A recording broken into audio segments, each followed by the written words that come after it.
Welcome back to the Red Zone Rundown. Welcome back. All we do is talk ball here. Getting down to the end of the year here. Obviously, we're going to start with a rundown here of last week of the conference championship games before we get into the doozy of the games, the big old Super Bowl here this week. Let's start it off with the Chiefs-Ravens game.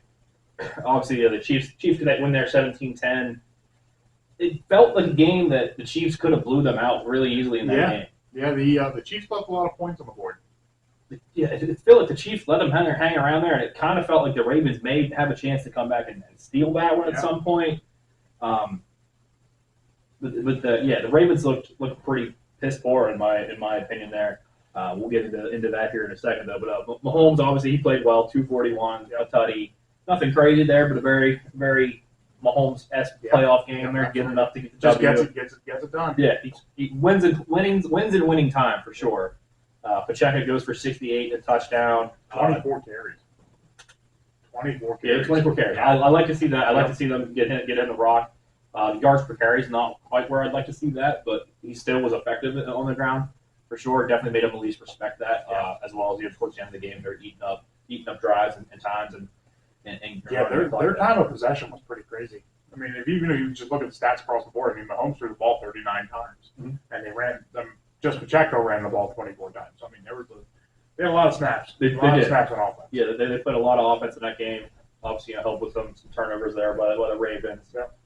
I thought Travis Kelce in the first half was a fucking monster. Yeah. He ended up going 11 for 146, two tutties in that game. I'm sorry, one tutty and had those two insane drag catches, the one from the touchdown and that one on that fourth down play, which he did come out and say he ran the wrong route. And he's like, oh, shit, I got to go make a play for my boy. So he had like 9 for like 96 or something at halftime. He did slow down a little bit in the second half, but didn't really need to do more than what he did. He had a hell of a game. Rasheed Rice, had 8 catches, 46 yards. So he had a solid game there. Not a whole lot of yards, but he was catching the ball. Yeah, he's definitely catching the ball. That's a good thing. That is definitely a good thing for that team. Oh, as long as they're catching the ball, they can make something happen. I saw this week that Kadarius Toney said when he gets the ball, he can definitely be a number 1 receiver. So I saw a bunch of videos of him dropping the ball. So did you see his rant that he came out with this week? He said he's not hurt and it's all a big lie, essentially saying that the Chiefs asked him to leave the team. It seems like, which kind of makes sense to some extent. Yeah, he had a big rant there on. I believe it was on X, wasn't it? I believe so. Twitter or whatever the hell you call it. Don't call it X. We don't call it X. It's Twitter. I don't know. I'm an Elon Musk guy, so if he wants to call it X, I'll call it whatever the hell he wants to call it. Here we go. MSB, obviously 2 catches, 38 yards, very MSB-esque game. Yeah. So for me, the biggest thing I thought, though, Linus Snead played really well in that game, and then obviously he gives up the one big catch there to Zay Flowers, and Zay Flowers hits him with a taunt. Clearly a taunt. Ravens fans, clearly a fucking taunt. That couldn't have backfired any worse. Yeah, karma came back for him real quick on that one. Wow, Taylor Swift brought the karma out. Just fucking it killed him. I mean that had to have been the game, right? Like that happens. It was definitely and then he goes to score the touchdown, and Snead, of course, is the one that knocks the ball out. And the ball back. Came full circle there. Obviously, Snead gives up a big catch. And Zay decides to I honestly don't think the standing over him was the penalty. I think he hit him with the ball. Yeah. And I think, at that point, it's cut. He did enough for a penalty. Yeah, Ravens fans are going to cry about anything. That's true. I thought it was a pretty decently ref game there, in all honesty. Obviously, the Chiefs had the long touchdown. Yeah. That was Steve Rice that caught that one, the long touchdown they took to the house. I believe so, yeah. I think that was Rice on that one. Obviously, they called that back on a bullshit call, in my opinion. Yeah, that was the that was the first holding call. Yeah. After the first holding call, I remember I was yelling at the TV, "Ball don't lie." Here they're going to score, and then they scored, and then they got another holding call. Yeah. So on the same guy. The same back-to-back calls on him. Yeah, and I don't like the second one. The first one, I could see the first one being a hold. The second the second was one not was a garbage. hold. The second one. I do think there may have been a block in that back downfield in that place, and maybe it's come back anyway, but block in back was not called. So, We obviously Snead coming up with a big forced fumble there at the goal line. You know, it just kind of came full circle for sure. You know, with both of them players going back at each other, so it's pretty fitting there. Yeah. Drew Tranquil, he played well, 8 tackles again, and that guy flies all over the field. The Chiefs in general, their defense. I mean, Chris Jones said it after they beat Buffalo. They're going to have to stop the run against Baltimore, and they did that. I mean, did they stop the run against Baltimore? I mean, yeah. I mean, or did Baltimore just not run the ball? They that too, but they did enough in the beginning of the game to where they didn't run the ball. They put the ball in Lamar's hand. Lamar threw the ball 37 times. I don't remember the last time I saw Lamar throw the ball 37. It's not a formula for winning. Lamar was also their leading carrier with 8 carries for 54 yards. He out-carried the entire team. The whole team had 6 carries for 23 yards outside of Lamar. That's the best running offense. Well, I guess you're not including the 2 carries that Zay Flowers had for 4 yards. Yeah, I'm kind of just a running back. The running back room they have there has been highly touted all season, and they touched the ball 6 times. I mean, Justice Hill caught the ball 4 times for 34 yards, so that helped a little bit. You got a little bit of production out of that. They definitely they went away from their identity a little bit, and I think that definitely, if they would have established a run earlier in the game, we might be talking about a different outcome. Yeah, it wasn't like the Chiefs got up massively where it forced you to throw the ball, and it was just a weird play calling day for the Ravens. It's like the Chiefs went out and scored right away, and the Ravens just started playing catch up and panicked in the beginning of the game. Well, yeah, the first started up early though too. Yeah. It was, I mean, first NFL year for Todd Monken playing against the reigning Super Bowl champions. I'm sure there was a little bit of pressure there. Yeah. But I mean, he obviously the play calling was very questionable. I think the defense didn't play bad because I mean they played better games, but holding the Chiefs to 17 points in an AFC Championship game, the offense needed to help them out a little bit. But you can definitely tell the defense started to get mad towards the end of the game. Kelsey was definitely in Roquan Smith's head. Oh, big time. Yeah, like Roquan Smith, his head was he was exploding, getting dumb penalties. I thought Lamar looked flustered too. Yeah. Like he was not cool and calm and collected. He was very fiery and very animated several times on the. Yeah, and when the quarterback gets upset and runs off the field, throwing his helmet on the ground, your morale's kind of done. Yeah, when your quarterback's giving up, I mean, it really shows a bad message to the whole team. There's definitely a fine line between passion and frustration, and I definitely think he was way more on the frustration side. But yeah, Lamar, he did have 272 yards passing, had the touchdown, did throw the pick. He had 8 carries for 54 yards as well on the ground. Zay Flowers, outside of the dumb penalty and the bad fumble, played well, I thought. I mean, he had 5 for 114 touchdowns. Yeah. The game-changing fumble. He played great until that until the very end where that was his welcome to the league. Yeah, for sure. He definitely, obviously he has a bright future. Like he's explosive. He creates separation. I mean, he gets out in the open field and catches the ball. He showed he can catch the ball. Just rookie mistake there at the end, getting a little too carried away and letting the adrenaline kind of get the best of him, I guess. But he'll learn. Yeah, I mean it's a long season too for a rookie to get to this point, 100%. And obviously not used to playing that many games. And he's never been in the situation before. Everything is new to him. Every single game he plays, it's a new week he's never played in. I definitely think it's definitely a massive hit for the Ravens there. He is definitely their clear number one in a bright spot moving forward with the receiver core that kind of is up in the air a little bit next year to see what maybe shakes out there with Odell. The Ravens have a decent amount of young guys on the team. Like they got some good on both sides of the ball, explosive young guys on the team. Like I can't say enough about Kyle Hamilton. I mean, Kyle Hamilton is he's on my list here though. He's great. He had 11 tackles in the game. Roquan Smith had 16 tackles. That man is a monster. I still can't believe the Bears let him out of the room. Top how many linebacker in the league? Top 3? Top 2? Top 1? He's not 1 for me. Fred Warner's 1 for me. I'm thinking probably top 3. Yeah, I think he's top. At least top 3 for me. He's probably 2, but he's at least top 3. Trying to think, just like who would I put ahead of him outside of Fred Warner? There's not really a whole lot of stud linebackers. Yeah, I mean Bobby Wagner's starting to decline, so he had a Bobby for me. Yeah, I mean he's probably 2. Yeah, I don't think he's good. He's really good. I'm trying to make an argument to bump it down. Yeah. And I can't find one. Yeah, the Bears definitely fumbled that one, but I think the Bears have a chance to get some good. Yeah, the Bears. The future in Chicago is bright in my opinion, and I agree. especially if they get a sweetheart deal here for one or whatever. But I don't know. The more and more I see, it looks like they're going to make that pick.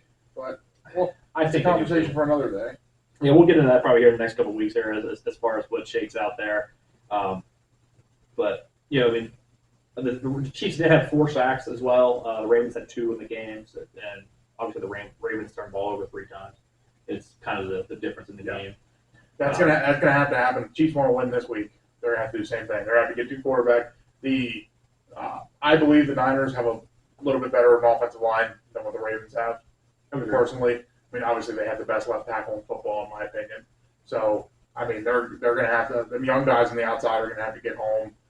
Chris Jones is going to have to move men in the middle. Yeah, he's going to have a monster game. He's going to have to be an MVP running, in my opinion, for the Chiefs to be really in that game. Yeah, I mean, because as good as the Chiefs' defense has been this year, the Niners can score in bunches, and they have a very, very explosive offense. So they're going to have to get to the quarterback, but obviously the Niners get the ball out so fast. So, I don't know how much they're going to get home as far as that goes in the pass rush, just because Purdy does get the ball out pretty quick.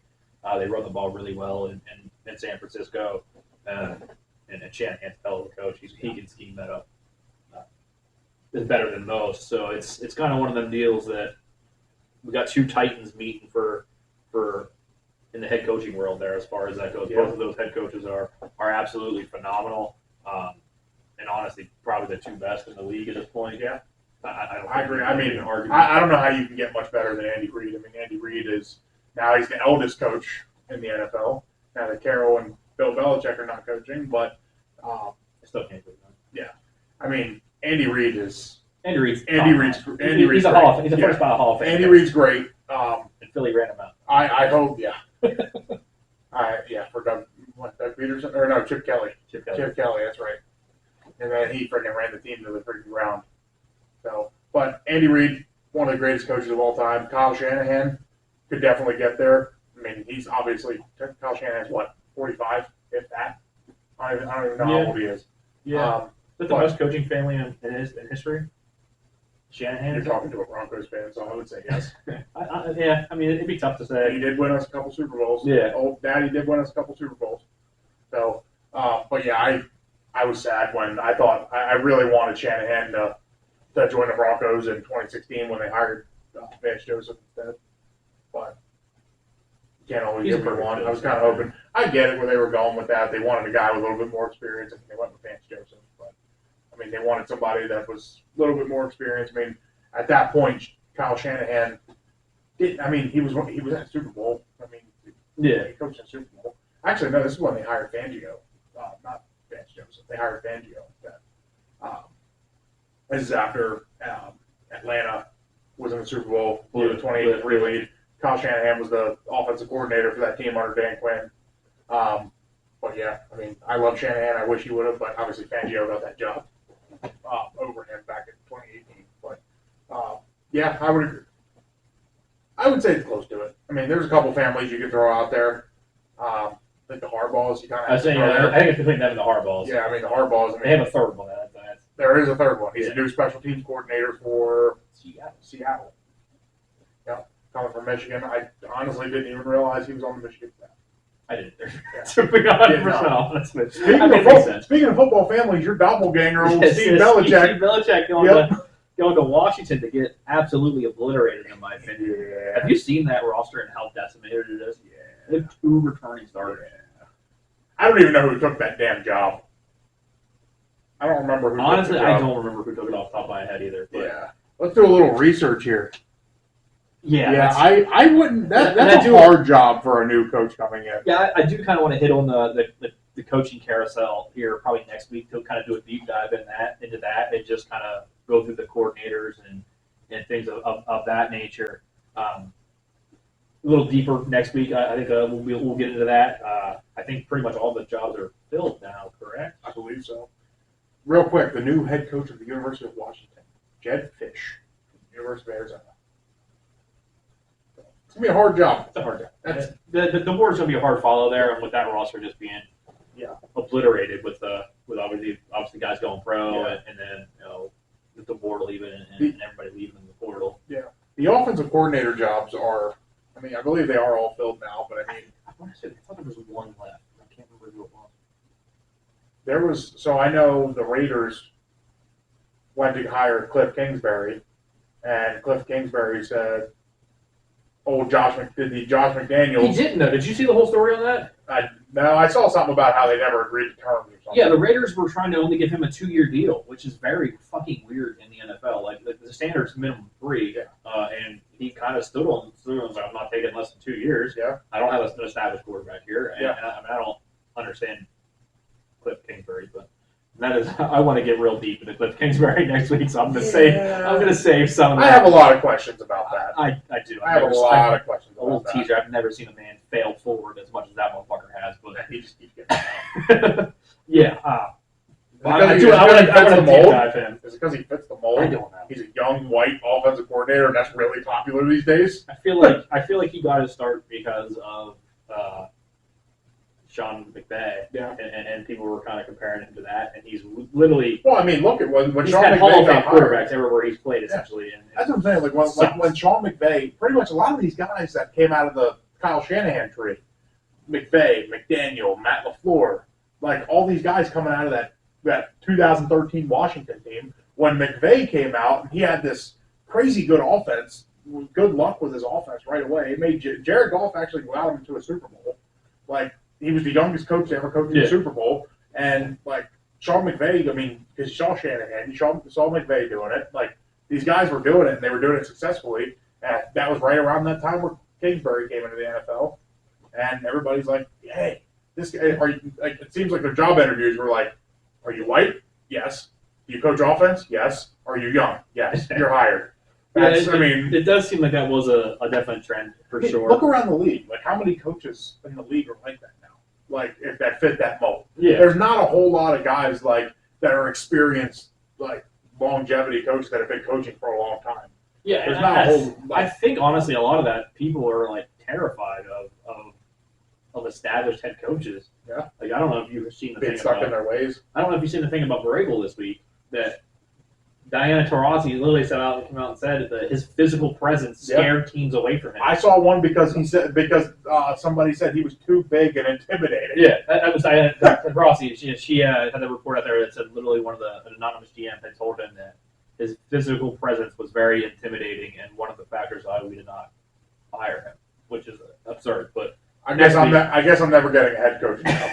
He's a big dude. Like he's a build dude for sure. He's massive. But let's get back here on the conference round here. Obviously, the second game there with the Lions and Niners. Niners get that 34-31 win. The game that looked like they were giving away. The Lions came out absolutely guns blazing.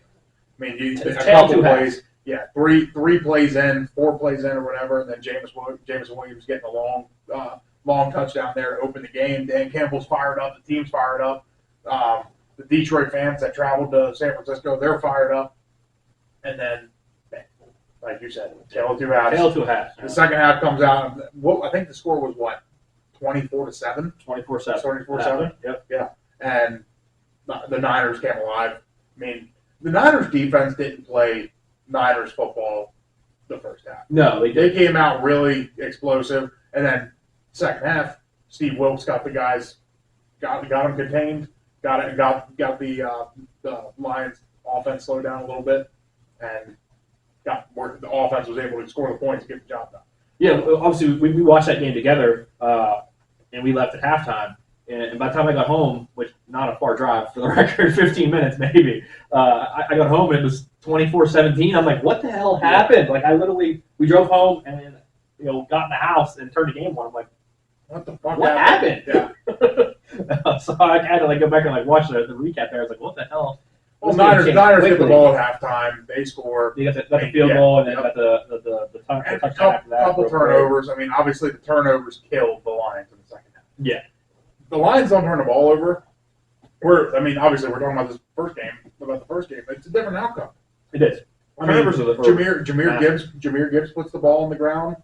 You got I forget what the other one was. There was another turnover in that game. This is what we get for not talking about this a couple days after the game. Yeah, we wait a week. We wait a week.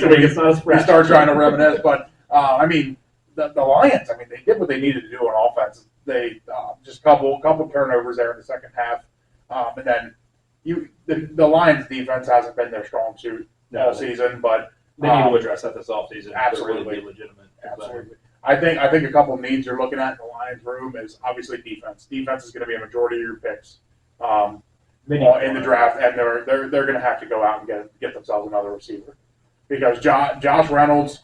Honestly, I mean we can play this game of what ifs for this game.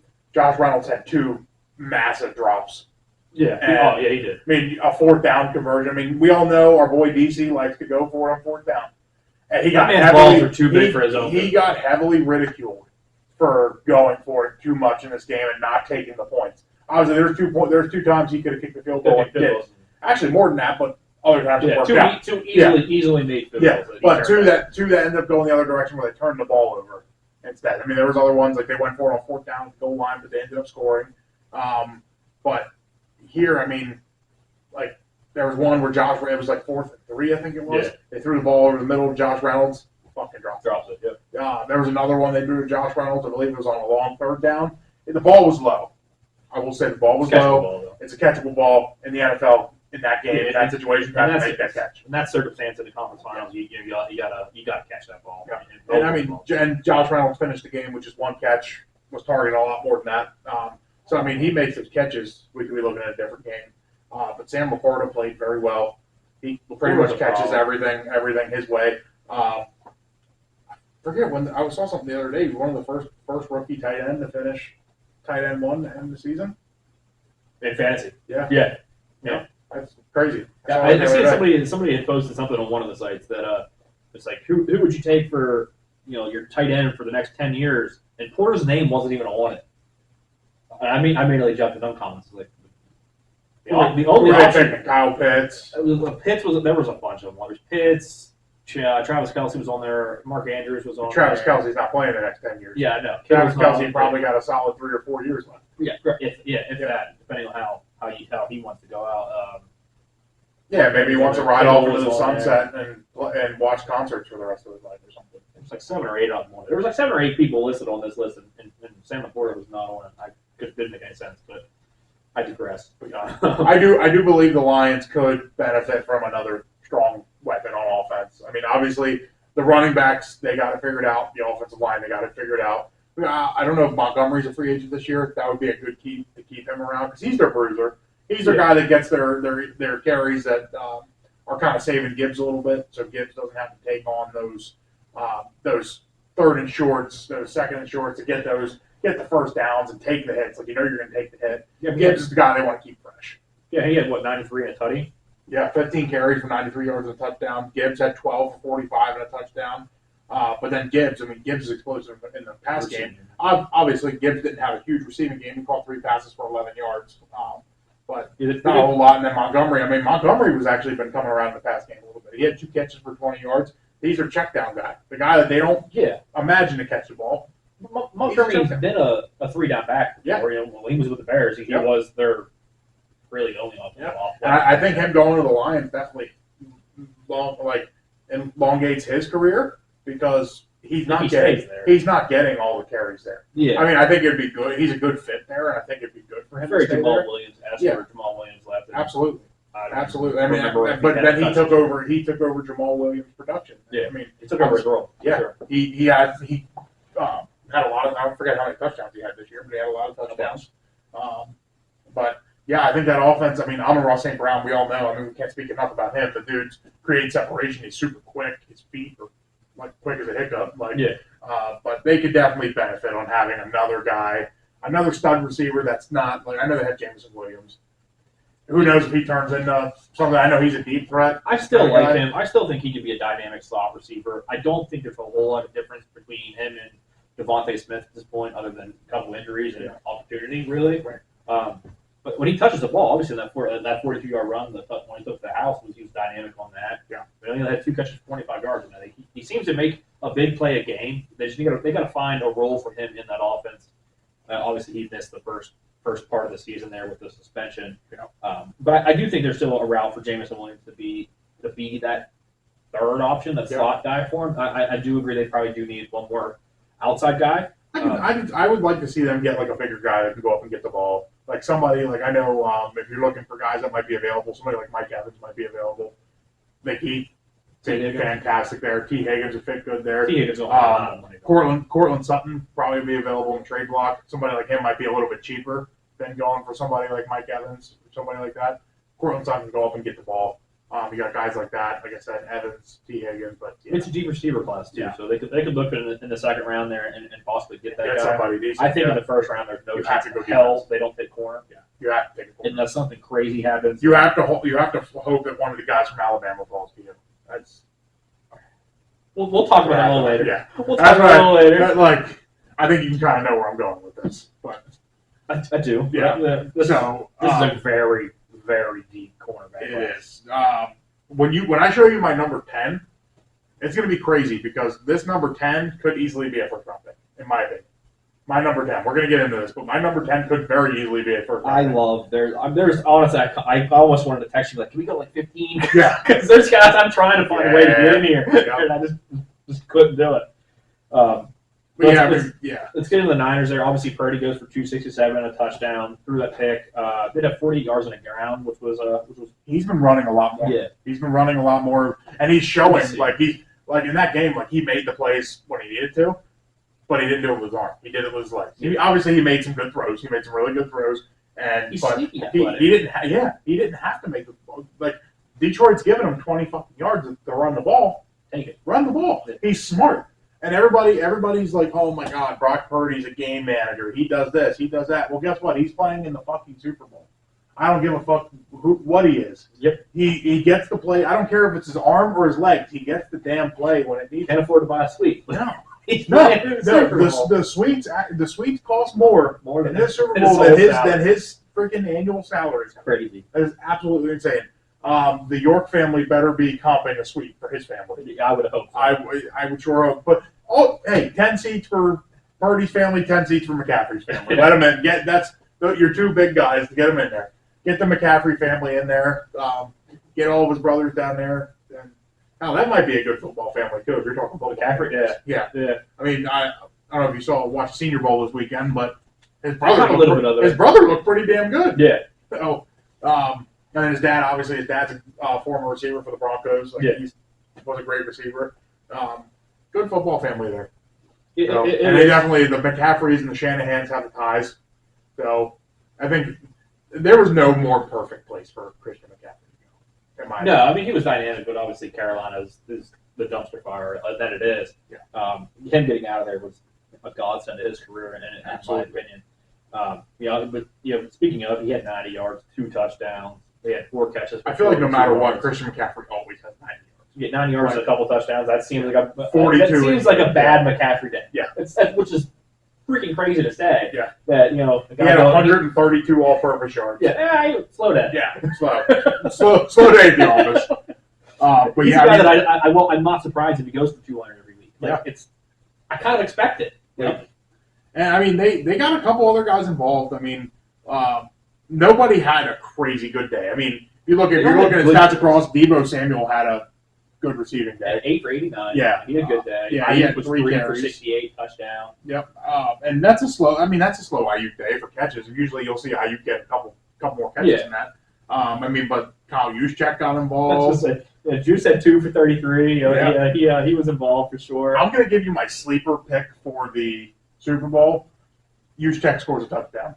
I wouldn't be shocked. I think this game just screams to me somebody weird is going to score a touchdown. And I can name a couple guys here. Like somebody like Kyle Juszczyk, who obviously might pick to score, the sneaky pick to score. If you're staying on the Niners, Juwan Jennings. I think Juwan Jennings is going to have a good game if these guys want to blow the Chiefs out. Yeah. I mean, obviously, the Chiefs have good corners. They have 2 really good corners. So, Juwan Jennings is going to have to get involved a little bit. Yeah. The eyes are going to be on Ayuk and Deebo. So Jennings might be roaming in the middle of the field. Kittle might be tough for them to cover this week, I think. But yeah, Juice and Jennings on the Niners. If you're talking Chiefs, I can see somebody like a Justin Watson scoring a touchdown. Noah Gray. Travis Kelce throwing. Noah Gray, yeah. Travis Kelce throwing a touchdown. Is that a prop? Is that a prop this year? There's a non-quarterback. You hit that last year, I didn't hit you? that last year. Yeah. I do have it again this year. I remember Heavily involved in tails. heavily involved in tails. Heavily involved in How tails. much? Very I'm heavily. not telling you that. My wife watches.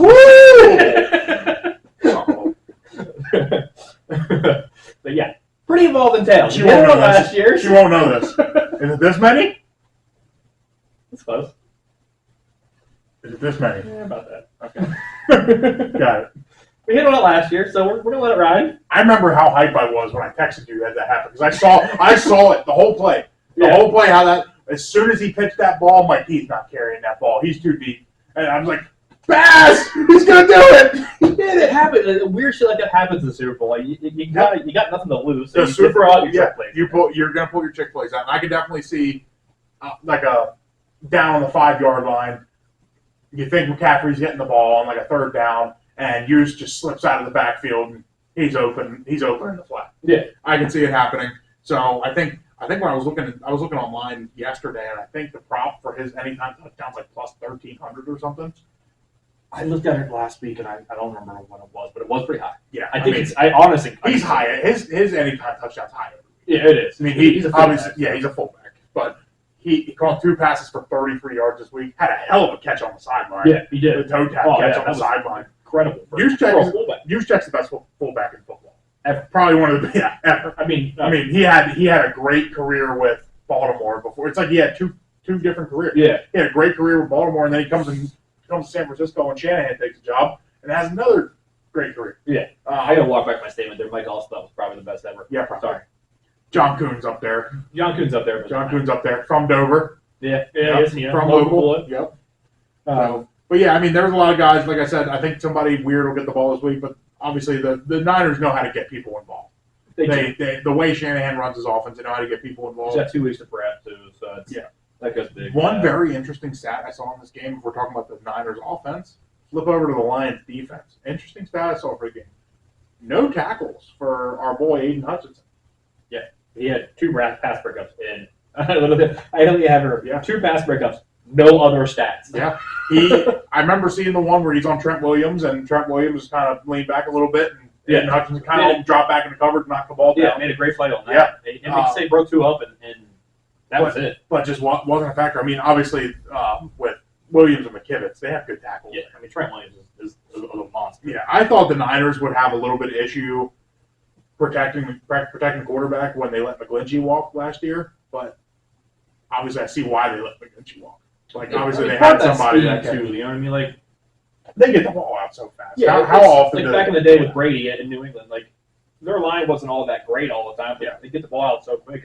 And if you watch them play, if you watch a whole Niners game and break down the film, which I've done this, like I've watched the games over and over and just kind of watch how like their tendencies and what they do. How many times do the Lions or not the Lions, the Niners run the ball to the left side? You don't see them run the ball to the right side very much. I like watch a Niners game and watch what their running scheme is. McCaffrey is running the ball to the left 80% of his runs. The crazy thing with the Niners offense is they run so many plays that are very, very look very, very similar, but they're slightly different. They're very nuanced different motions, different formation, and that's why Shanahan's so good. Shanahan's the best offensive play caller in football, in my opinion. He's the best offensive play caller. I would agree. I mean, like if you're just talking strictly play calls, because you got guys like if you're going to talk about Brock Purdy's not Patrick Mahomes. No. Brock Purdy runs the system very, very, very well and runs it effectively. Shanahan puts the system in place. If you put somebody else in there running that offense, you're not going to get the same results. Shanahan, the plays he calls, the timing of the plays, the motions, how he can run, I don't know, an ISO, a counter, like how many different formations he can run it out of. Yeah, like they do. He runs counter left out of so many damn formations and so many damn like he has different audibles and stuff, different motions. So it's just so many different variations. Yeah, he plays the game very well, and I mean the Shanahan offense has always been tough to defend. Yeah. for sure. There, it's Yeah, and then when you're getting Trent Williams out in space, the corner doesn't stand a chance. no. Like, That's I'm a sorry, big human. like he's a big human. He's not much bigger than me. I'm moving out of the way. I'm sorry. I can only imagine how these corners feel. Yeah. Like this guy is 300 and something pounds, 6'5", 6'6", whatever, however big he is, running fucking a 4.8 right at you. I think that's probably how quick he is, right? Oh, About yeah. 4.8 or Yeah, something. he moves. Running fast at you. He's a mover. And for his age, like the caliber of play that he still has at his age is absolutely I ridiculous. don't think he's had any drop off. In all honesty, like No. he's still the best in the game. Yeah, he was the best tackle in the league when he got traded. Yeah. Like, I mean, back then, Tyron Smith was playing unbelievable back then. I still would. But Trent Williams was playing unbelievable when he left Washington. Yeah. So, I mean, crazy as that sounds, like he's, 35 and he's still playing fantastic? Yeah. It doesn't show any signs of wear. No. Let's put it that way. No. And I mean, obviously, like, the style of their offense they run, it helps. I mean, when you're getting the ball out so fast, they run the ball a lot, but obviously he's a really good run blocker. Yeah, he But is. he's great in the pass game. Best all-around tackle. All right, let's take a look at the Super Bowl here. Obviously, the Niners are 2-point favorites in this game. The line may have changed. I did look at that last week, so I think it was 110. I think it was. I think the Chiefs were underdogs. They were plus 110. I think they were getting 2.5 this morning. Yeah, I think it's two. I think it did look at 2.5. Yeah. We're gonna play. I know it was 2 last week. It was 2 last week when I prepped for last week's episode, and we had scheduling conflicts and couldn't get together. Obviously, Travis Kelce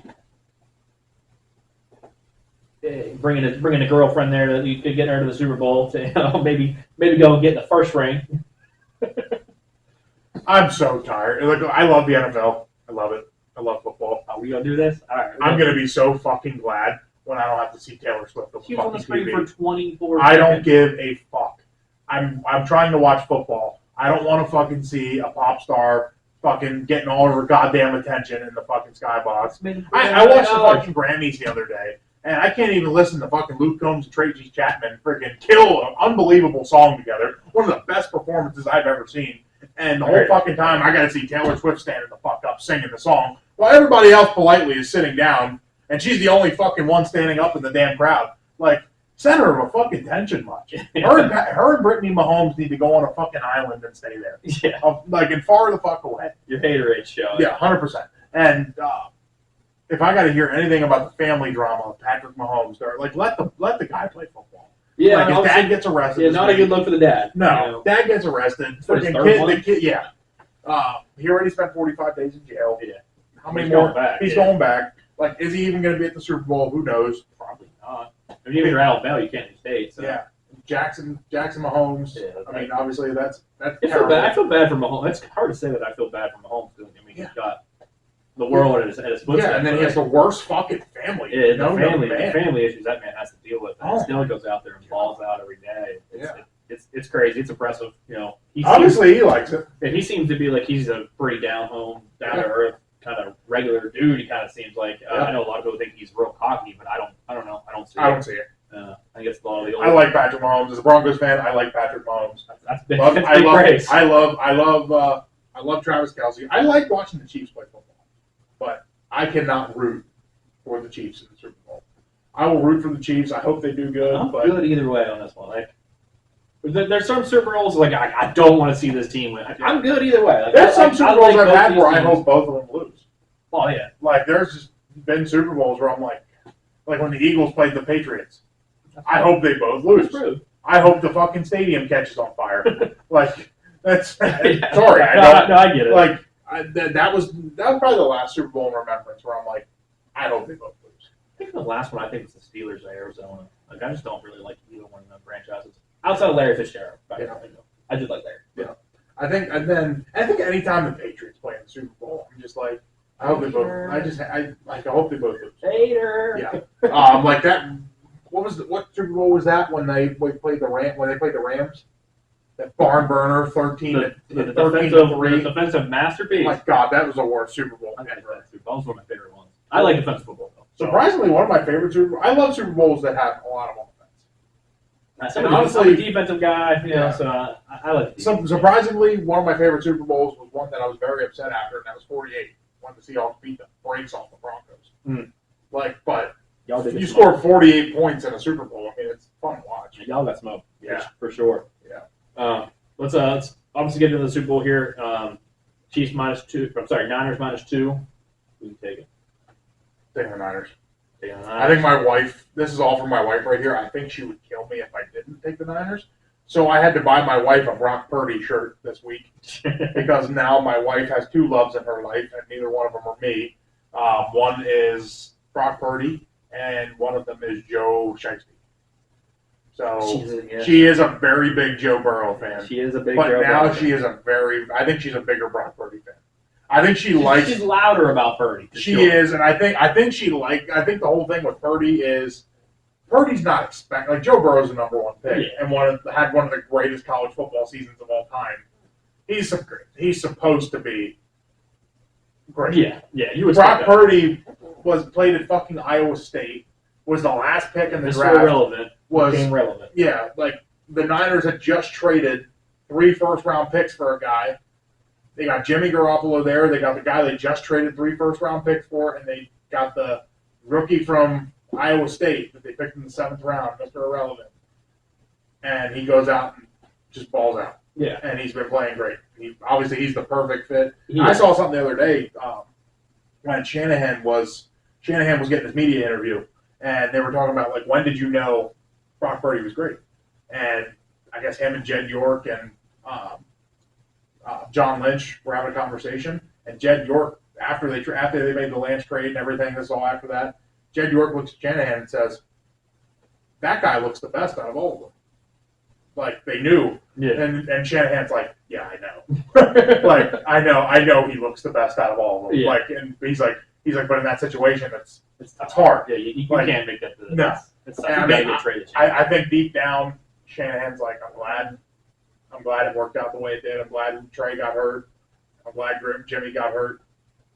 It all worked out, obviously. Yeah, it playing in the Super Bowl. But yeah, give me the Niners. Not just because of my wife. I really think I think the Niners defense is my main decider here. I think both offenses are going to score. I'm taking the Niners. I'll give you a score prediction here. What's the over on this game? I think it was 47.5. Okay, give me your score prediction. So I'm going to take the Niners. Let's go. I'm going to go 31-21. Niners. 31-21. Double-digit game. 31-21. Why is it up there? Let me just add this up here. I do want to know what it is. I've gone back and forth on this about 15 times, and I really don't know which way I want to go. There's a reason why I got some money out in the game, but I don't have any. I don't know who wins the game. Yeah. I did stay away from that.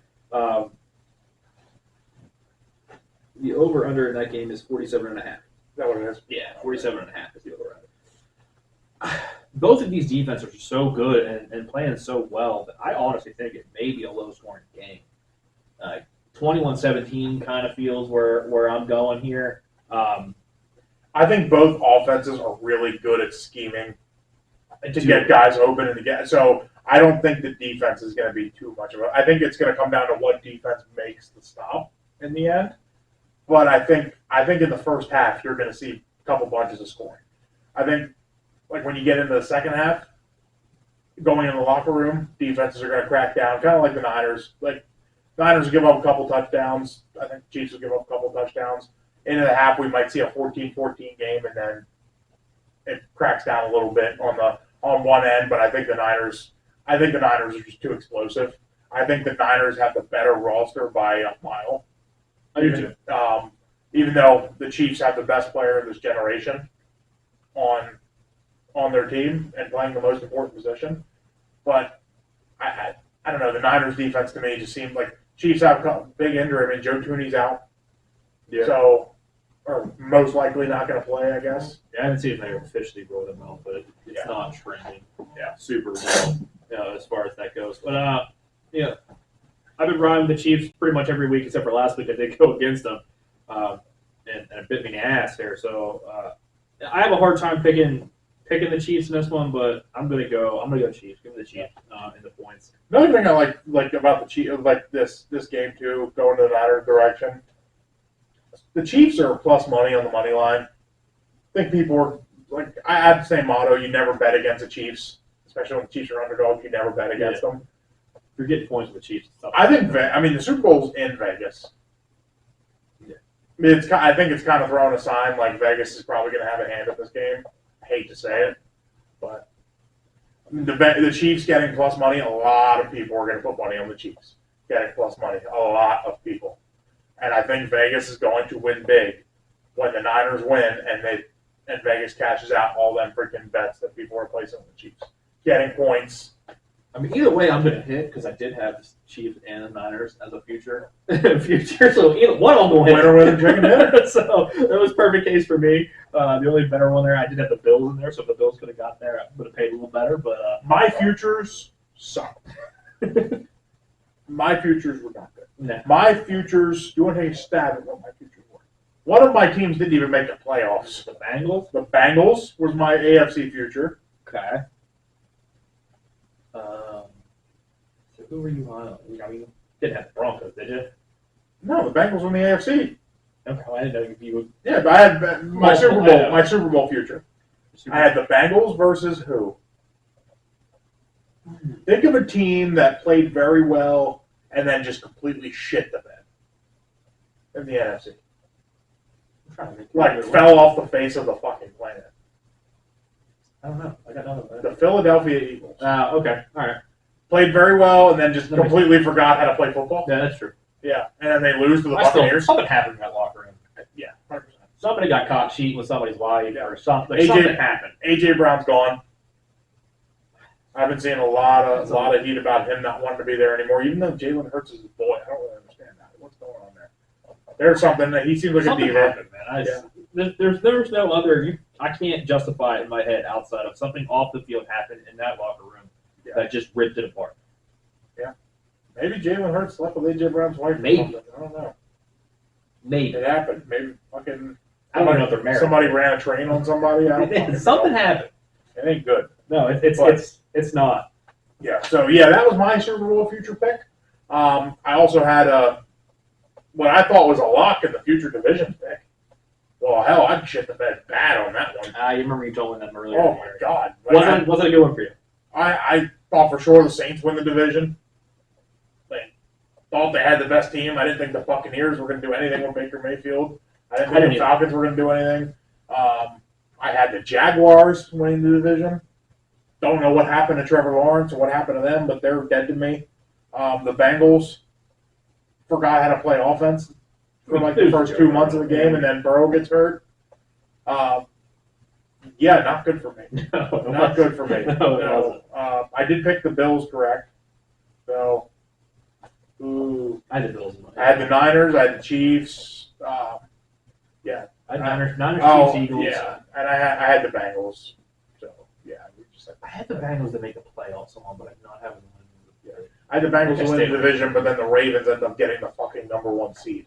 So, like, I don't remember if I had anybody on that division. I think I stayed away from it. I think I had both the Niners and Ravens to make playoffs, but I don't think I had anybody on that division. Yeah. And then I had a futures for the awards too. And I believe all three of those are not going to pan out. I had obviously Josh Allen to win the MVP. I had Burrow. That's not going to happen. Yeah. I had, I think it was Dan Campbell to win Coach of the Year, which could, I guess, technically still happen. Probably. Yeah. And could. Probably should have. Micah Parsons to win Defense Player of the Year. Probably gotta be Myles Garrett. It doesn't make any sense. You what? But hey, whatever. It's one of the two. NFL hates white guys. Yeah. All right, let's finish up here. Obviously, with the in the zone players and the red players here. For me, my first one, I only did one this week. Was Travis Kelce.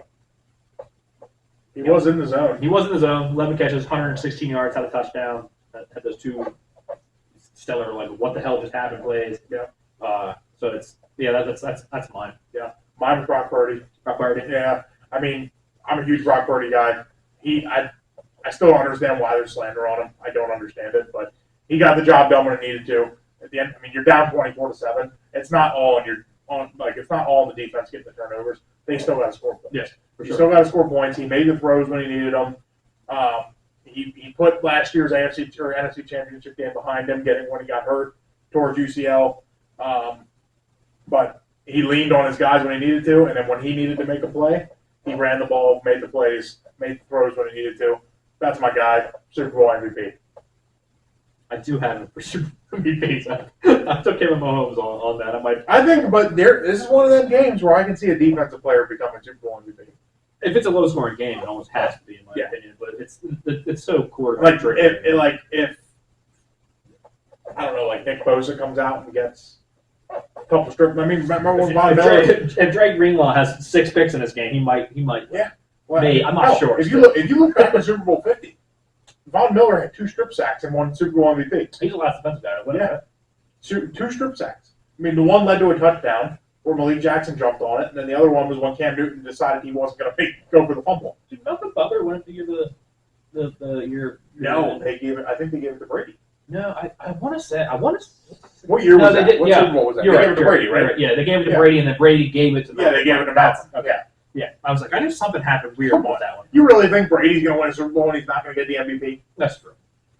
Okay, that's true. Homer. I knew something was sticking out in my head about that one. Yeah. But yeah, I think Brock Purdy will win the Super Bowl MVP, but I could definitely see it being somebody out of the ordinary. I would love to see it. I think we should just have a separate award for quarterbacks and give them their own bullshit. Yeah. Let somebody else actually win it. The game's best quarterback. Yeah, that's essentially what 90% of these awards became anymore. But for me, my in the red player this week was more than a player. It was the entire Ravens running back room. 6 carries for 23 yards is just not good. It's not good enough. Nope. That goes to the coaching, to the running backs, to everybody. Yeah. Everybody involved with the Ravens running back room. Y'all sucked. Yeah. Can't Mine is very, very similar to you. Do you want to take a guess what mine is? I don't know that. It's staying kind of in the running back room. Mine in the red is a coach, Todd Monken. Okay. All right. So you got to run the fucking. Yeah. You have to run. Yeah, you got here with the running game, and then it just the Ravens completely went away from their identity on offense. Yeah, they forgot. I mean, you got all the way there. You were the number 1 seed. You went completely away from your identity. And I see a lot of Ravens fans on Twitter and Facebook like, Harbaugh needs to go. I'm ready for a change. It ain't Harbaugh's fault. Ask Philly how that worked out with shipping Andy Reid out. Yeah. So Harbaugh's a great coach. Harbaugh's a great coach, but I mean, that was on the offensive coordinator. They got to call that game better. That was the worst, one of the worst called games of the season. You know what your team does well, do it. Just do it. They're expecting us to do it. Do something different. Yeah. See, it's here. Now we're over here. That's that college offense when you get into that's that college offense when Georgia plays in the national championship and they just throw the ball down the field at will because whoever the fuck they're playing against doesn't have anybody good. That's true. He probably thought they were playing TCU. That's Todd Monken thought they were playing TCU in the national championship game. Yeah. When they scored 63 fucking points. Yeah, they got exposed. But that'll wrap it up here on the rundown here in the zone in the red players here for us. Now we're gonna jump into what I'm gonna be honest with you was probably the most fun I've had in a while. Was taking a deep dive here on the D-back, defensive back room. We're doing corners and safeties. This is one of the most deepest and highly touted defensive back, cornerback mainly in this. There's a couple corners that I do like. I've got a couple safeties that I do like, but the cornerback room it's phenomenal this year, and I'm really excited for what this class could be. 100%. And I am going to be quite pissed if our ranges are similar. Don't be looking over here, cheating ass. I just wanted to see. I kind of gave you a little bit of a hint of where I was at earlier. I expect us to have similar players, but the order I do kind of expect us to differ on here. There's some guys that I really like. I'm sure our top 10 has to be very similar. Being you think alike of players. I mean, we talked before the show a little bit. This is probably one position that I think we differ on the way we see the game. But well, a defensive back. I'm Yeah. sure when we talk offensive line, me and you are going to have different opinions on it. So You're probably right. what it is. You're probably right. Like, you played the position, I played a different position. It is what it is. But we talked a little bit before the show. I have 2 safeties in my top 10. I have 2 in mine as well. So, and I think ours are probably the same. But that being said, we have a top 10 list here. Do you want to do the honors, or do you want me to do the honors? I did say my top 10, and we did say our top 10 was hard to find, but I think my number 10 I guy. have a hard time narrowing it. My number 10 guy could very, very easily go in the first round, which is absolutely insane. So could mine. Yeah. So I'll let you start. We'll go 10-1 here. 10-1. Start us out at number 10. All right. So my number 10 is out of Penn State, Caleb King. Okay. Is All he right. in your top 10? He is not in my top 10. He is not in your top He 10? is not in my top 10. Wow, okay. I like Caleb King's game. He played very well. He played in a very good defense at Penn State. There were times where he didn't get the ball thrown to him very well or very much in the game. He's had very good games, but then he's also had very below average games. Like, there's been times where he's gotten burnt or he's missed coverages, things like that. I think there's definitely a lot of polishing that his game needs. But, I mean, like, his physicality, I mean, he's physical. Let me get his attribute. Pull up his. For me, the reason he's not in my top 10 is this year's tape I didn't like. I think If this is based off of last year, he's in my top 10. Yeah, and I think if he would have came out last year, probably He hurt a first round. He pick. hurt himself this Yeah. year, in my opinion. He's 5'11". I mean, so he's not short. I mean, he'll be able to run with guys and everything. Like, he has good speed. He'll definitely be able to benefit from a good combine. He's a zone defender. So I think in the right system, he can be a starting corner in the league. But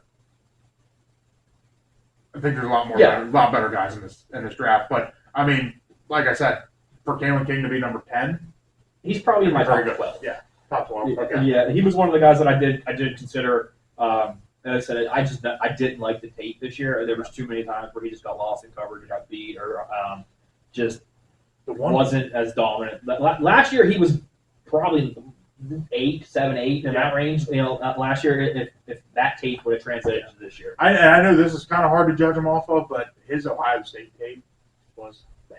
He got lit up. Bad. Yeah. Really bad.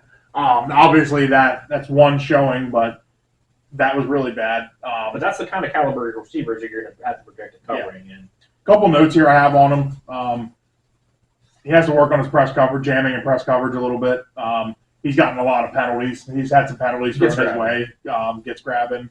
He has a little bit of a delay to his game. So making sure he's on cue with the snap and everything and getting in there. Like, it looks like he's gotten a little bit of a delay and kind of let somebody get ahead of him. So he's kind of playing catch up and uses his speed to get catch up.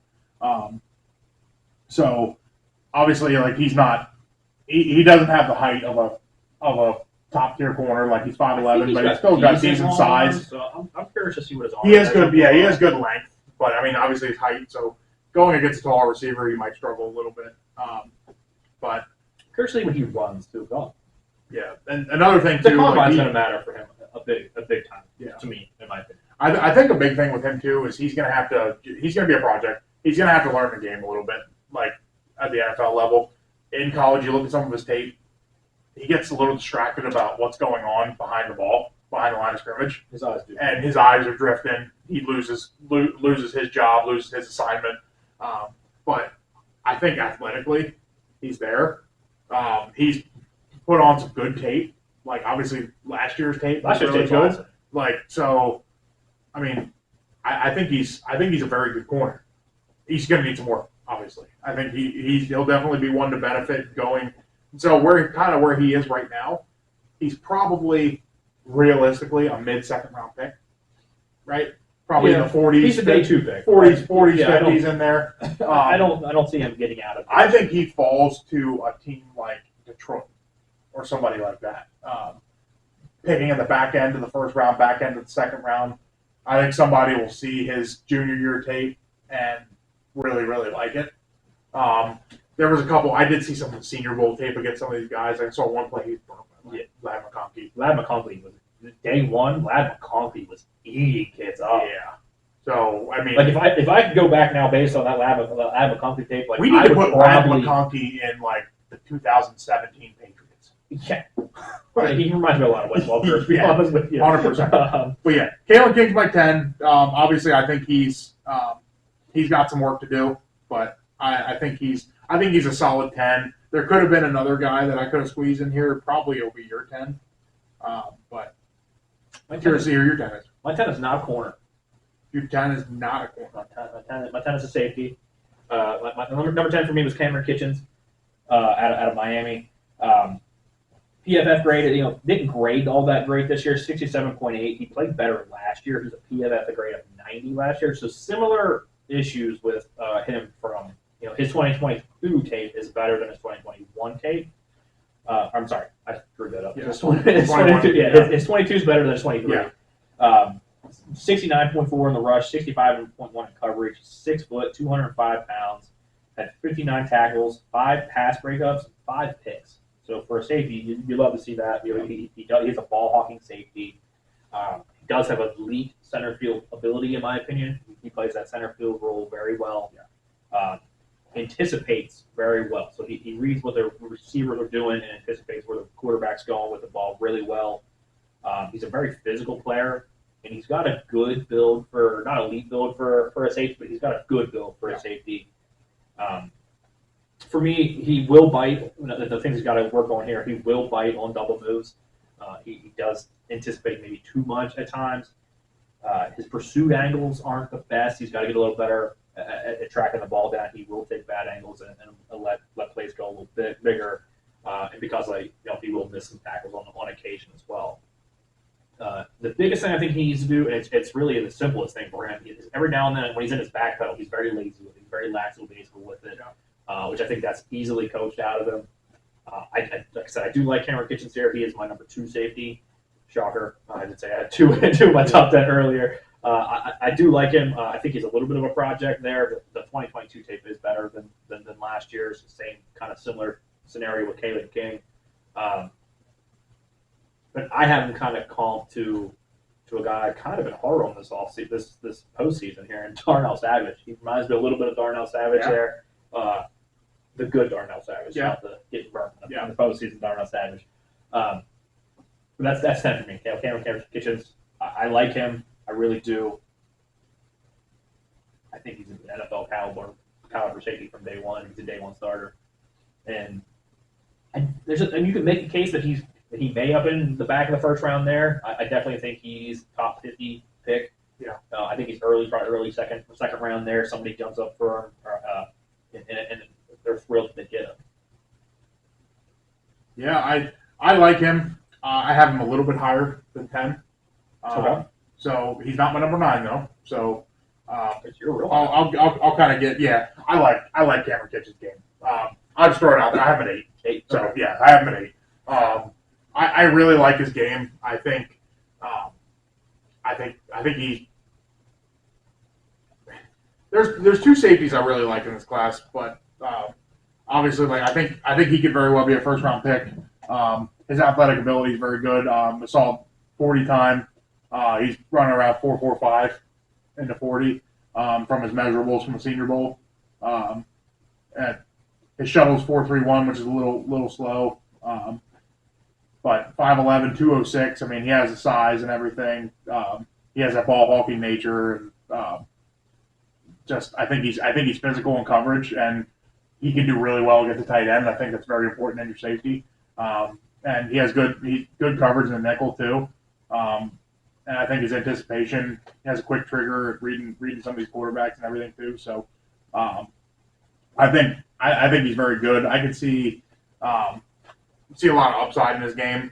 I think I'll have to get a little bit more physical, like in the run game and breaking down a little bit, like getting involved in the run game a little bit more. And I had a couple of notes here to pull them up for some of the weaknesses I pulled up.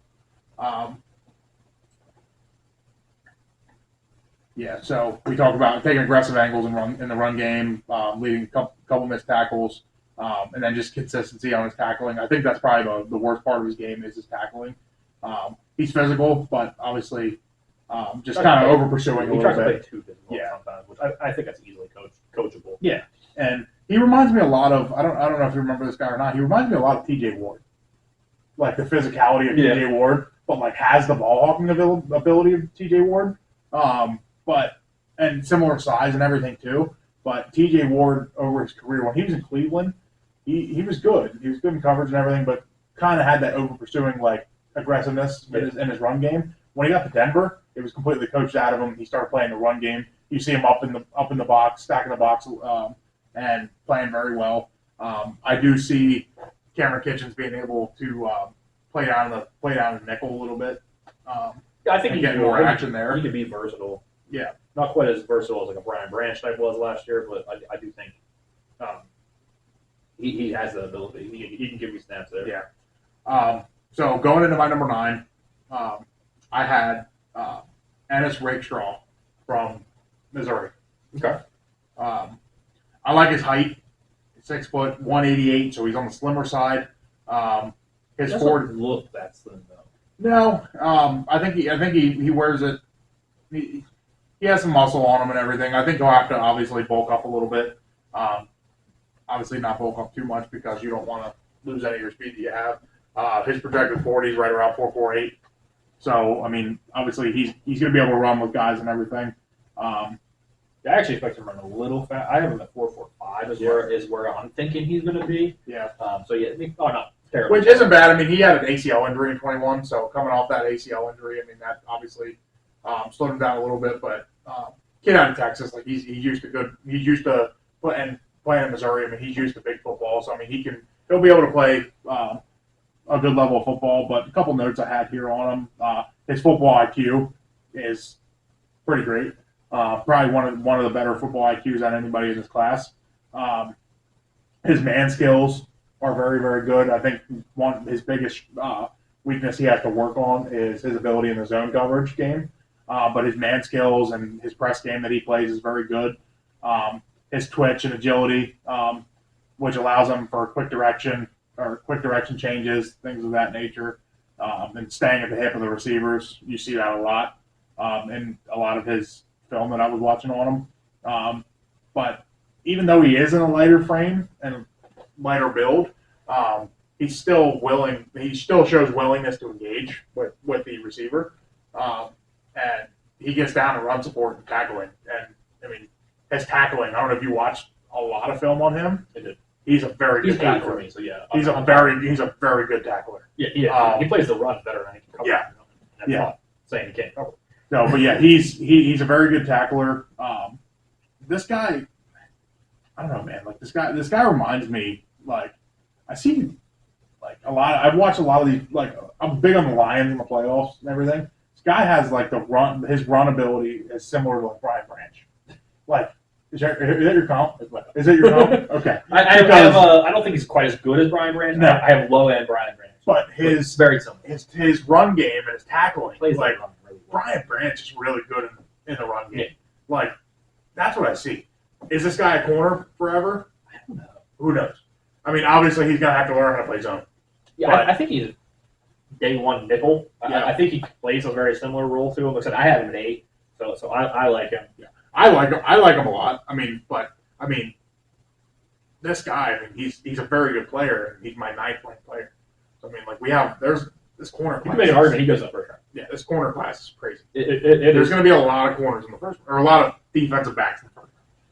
the only thing that may hurt them is how good the class is. Yeah. So people may wait because they can get them in a second, third round pick, Yep. and get a hell of a player. Yeah.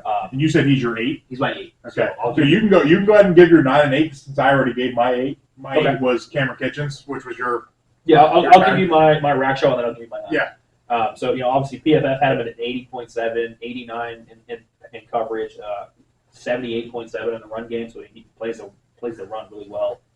35 tackles, 4 pass breakups. He only had 1 career pick, which I don't love. He missed a little bit of football. He did. He missed a a little little bit of time, but football. over his entire career, he only had 1 pick. I would like to see him turn the ball over a little bit more. He only allowed 1 touchdown this year and on a screen. And I mean, how many times did he get the ball from him? True, but it's like Yeah. the only touchdown he gave up this year was on a screen. Yeah. You know, Missouri's defense was very good this year. He plays with an edge. He's got a little bit of an attitude with him, which obviously you need to have as a D-back. Because I'm sorry, if you don't think you're the baddest dude in the room as a D-back, you're going to get cooked. Yeah. Like there's so much of that game is about confidence and how you play with it. So he plays the run very well. He's got a very smooth back pedal. He's very good in his back pedal. I think he can play inside or outside. I think he projects more as an inside corner. He's got quick feet. It was a 3-year starter, so he's got the experience. Obviously, he's a little on the skinnier side as far as the goes. He's not a ball hawk by any means. I think he's going to be more of your He's very conservative, so he doesn't take a whole lot of risk as far as that. He will grab if he gets beat, so that's something he's got to watch his hands. I don't think he plays press coverage very well. That's one of his biggest issues, and in breaking routes seems to get him a little bit as well. But I think that's partially he relies on his inside defenders as well. He's a very conservative corner, but I do like him. I do think he is a really good 2.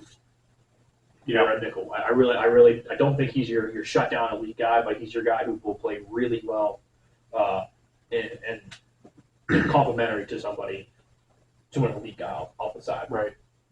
So I had a low end Brian Branch on him is what I have on his comp. I wouldn't be terribly shocked to see him play safety at times in the league as well. He screams safety to me. Like, I I think he'd be one of them guys that has a decent career as a corner and then eventually makes the switch. I could definitely see it. Yeah, I'd say it, which that's pretty common for corners unless you're Pac-Man Joe. Yeah. He said I ain't playing safety. But my 9, I have Kamari Lassiter at 9. Kamari Lassiter is 85.4 on PFF, 70.5 in the rush game. He was 87.2 in coverage, so he's a very good coverage guy. He's 6 foot, 180 pounds.